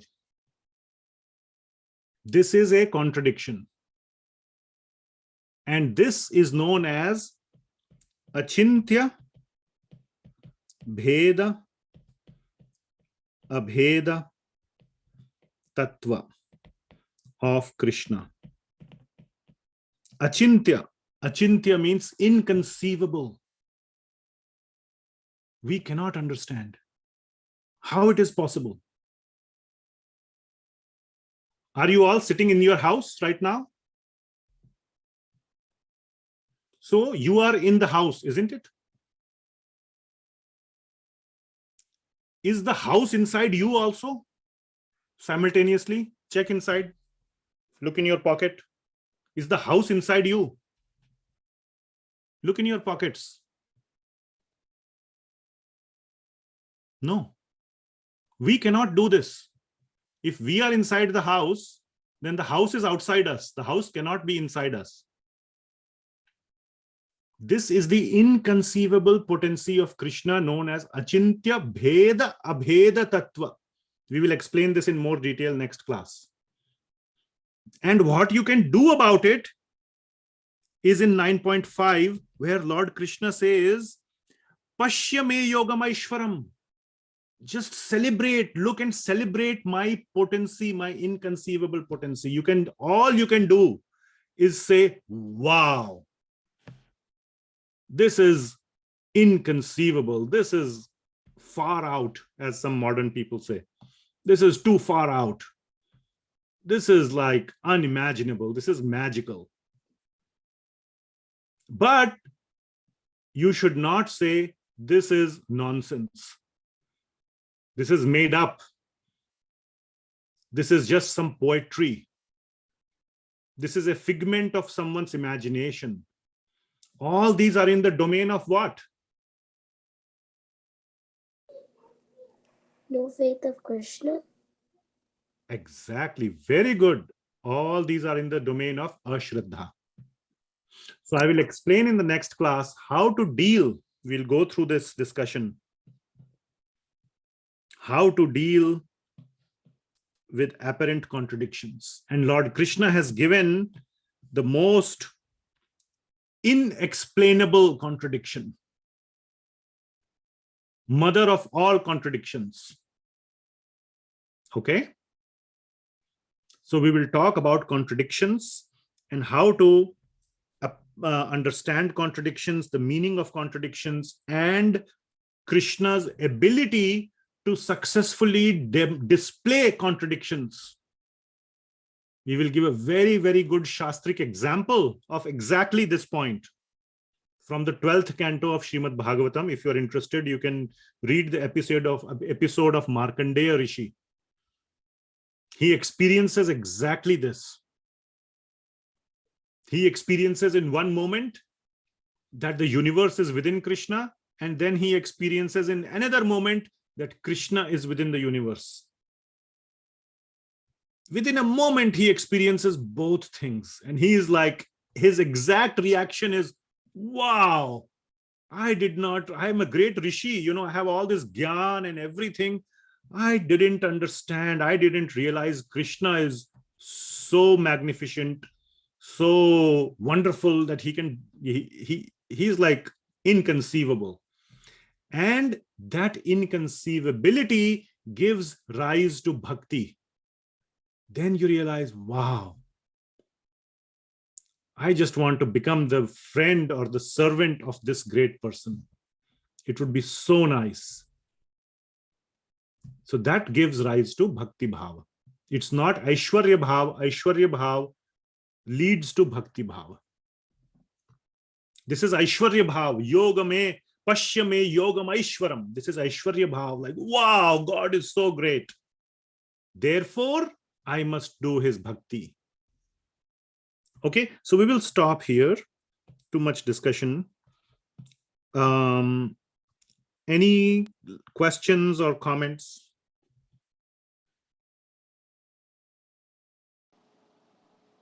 I wanted to say something. Yes. I was just comparing this bheda, abheda, what you said. So I just wanted to put forward that if we take a case of a ghada, Yes. so the ghada is basically sthit in the akash, and akash is inside the ghada also. Yeah, but a I was part just of the trying to akash is in relate. the ghada. This is another point. Right. If you are interested, I'm giving you homework. Please read Brahma Samhita. If you want, please remind me, attend next class and remind me about this point, what you are just bringing up. And we will deal with Brahma Samhita, verse number 5.35. Only part of the akash is in the ghada. Is the full akash in the ghada? No. Okay. We will see Brahma Samhita 5.35 next time if there is time. And we will answer this. Okay. Thank you very much. That says that Krishna is in full inside every atom. And within Krishna, the whole universe is in fullness. How is that possible? Right. You are fully in the house, isn't it? Are you fully in your house? Yeah. Is the house fully in you? No. Not possible. That's also possible. When we look around in our eyes, we could see the images, the entire house. Okay, fine. Anything else?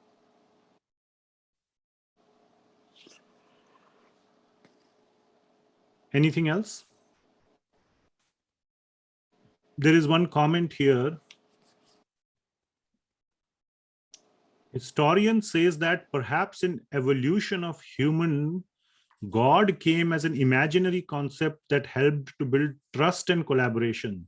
This is causing some conflict in my mind and need your help and guidance to overcome it. So basically the point, thank you so much. One of the participants here, I won't name it because it's a direct message to me, is asking, I'm just checking if the participant is still here.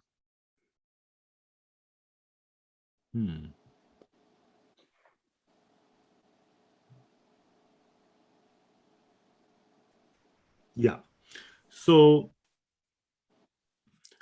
the point is that God is a imaginary thing created by human mind.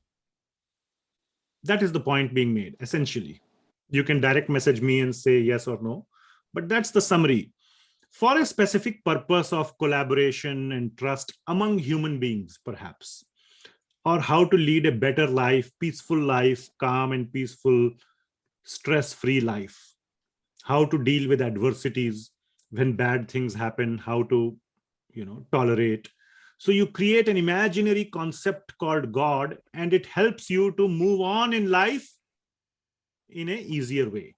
That's the point being made by this person. And that is another aspect of a-sraddha. Hold on. That is just another aspect of a-sraddha in Bhagavan, that Bhagavan exists. So one has to follow the processes, like I mentioned. Reading the scriptures, Shravanam, doing japa and kirtana, and associating with devotees and doing some seva. Take it as an experiment. You may not believe that, or you may not have faith that the hypothesis is correct. This is what you do in science. You create a hypothesis, you do experiments, and based on the results, it either proves or disproves the hypothesis, isn't it? If it proves the hypothesis, you are happy. If it disproves the hypothesis, then you have to find either you did the experiment wrong, then you redo it, or you change the hypothesis. Come up with a new hypothesis. This is the scientific process, isn't it? Every child is taught in the school. So the hypothesis, as of now, let us say, you don't have to have full faith. This is the case of shallow faith, let us say. The shallow faith may be, yes, okay, there is Bhagavan, there is Krishna, but I don't have full faith. Maybe it is a conception, imaginary conception of the human mind over the years, hundreds and thousands of years. Okay, fine. But you do the process of bhakti yoga. Bhakti yoga is the experiment. Do it sincerely. And this is pratyakshagavamam. 9.2 we discussed, pratyakshagavamam. You will directly experience that no, Krishna will, definitely he will make you realize. If you sincerely seek Krishna, please give me some indication that bhakti is real, that you are real. Krishna will reciprocate. So the experiment's results will come in your heart. And then you follow your heart. Okay? I hope that helps. It is also a very delicate experiment. You have to do it very, very sincerely and seriously. You cannot mess around with it. Don't do it casually. Otherwise, like in all the experiments like I did in my science classes, the expected thing was a straight line. I got a curve. Because I would not do the experiment sincerely. So you will never get the desired result. And even in science, you have to do experiments very carefully.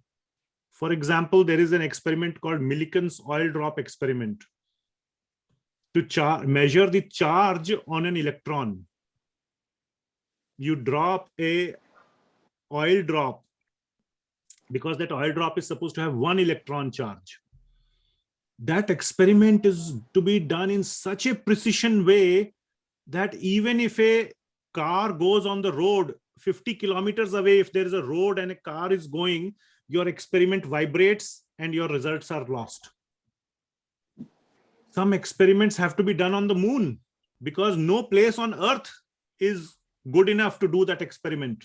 I'm just saying that even in science, there are experiments which have to be done very, very seriously in very controlled conditions to get the desired results. Bhakti yoga is no different. It's not as hard as, you don't have to go to the moon to do bhakti yoga experiment, but still you cannot do it casually. Okay? So what I am saying is that when in science you have so many requirements and people are willing to do that just for a simple result, here you are trying to seek the result of the presence of God. Please try this experiment sincerely and seriously, and I promise you that you will get a proper expected result. Okay?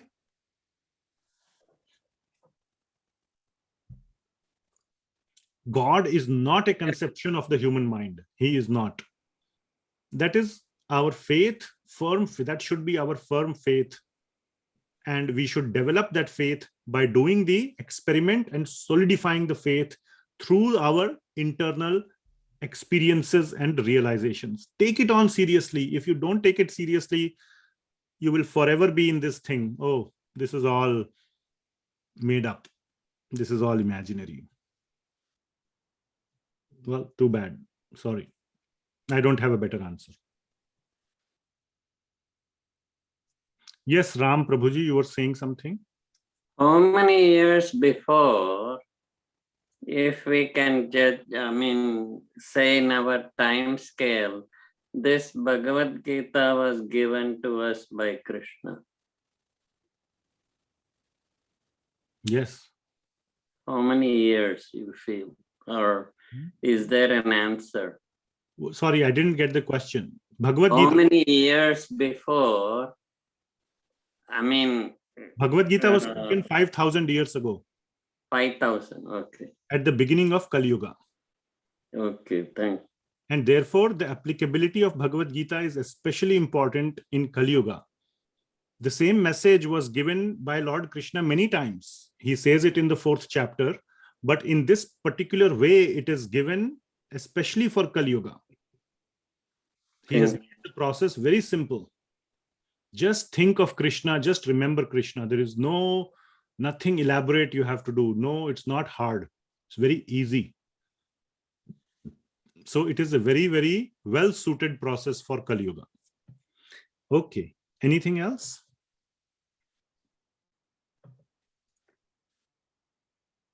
Okay, thank you very much. So next time we will go into the discussion of achintya, bheda, abheda, the contradictions, and how to understand contradictions that are very deep, very, very unexplainable. And we will make further progress on chapter 9. Thank you very much. I will hang around. I will close the Zoom. If any of you want to talk to me privately or outside of the Zoom recording, please feel free to do so. I will stay here till you are all gone. So I'm going to close the Zoom. Thank you so much. Srila Prabhupada ki jai. Hare Krishna. Thank you. Hare Krishna. Hare Krishna. Thank you. Hare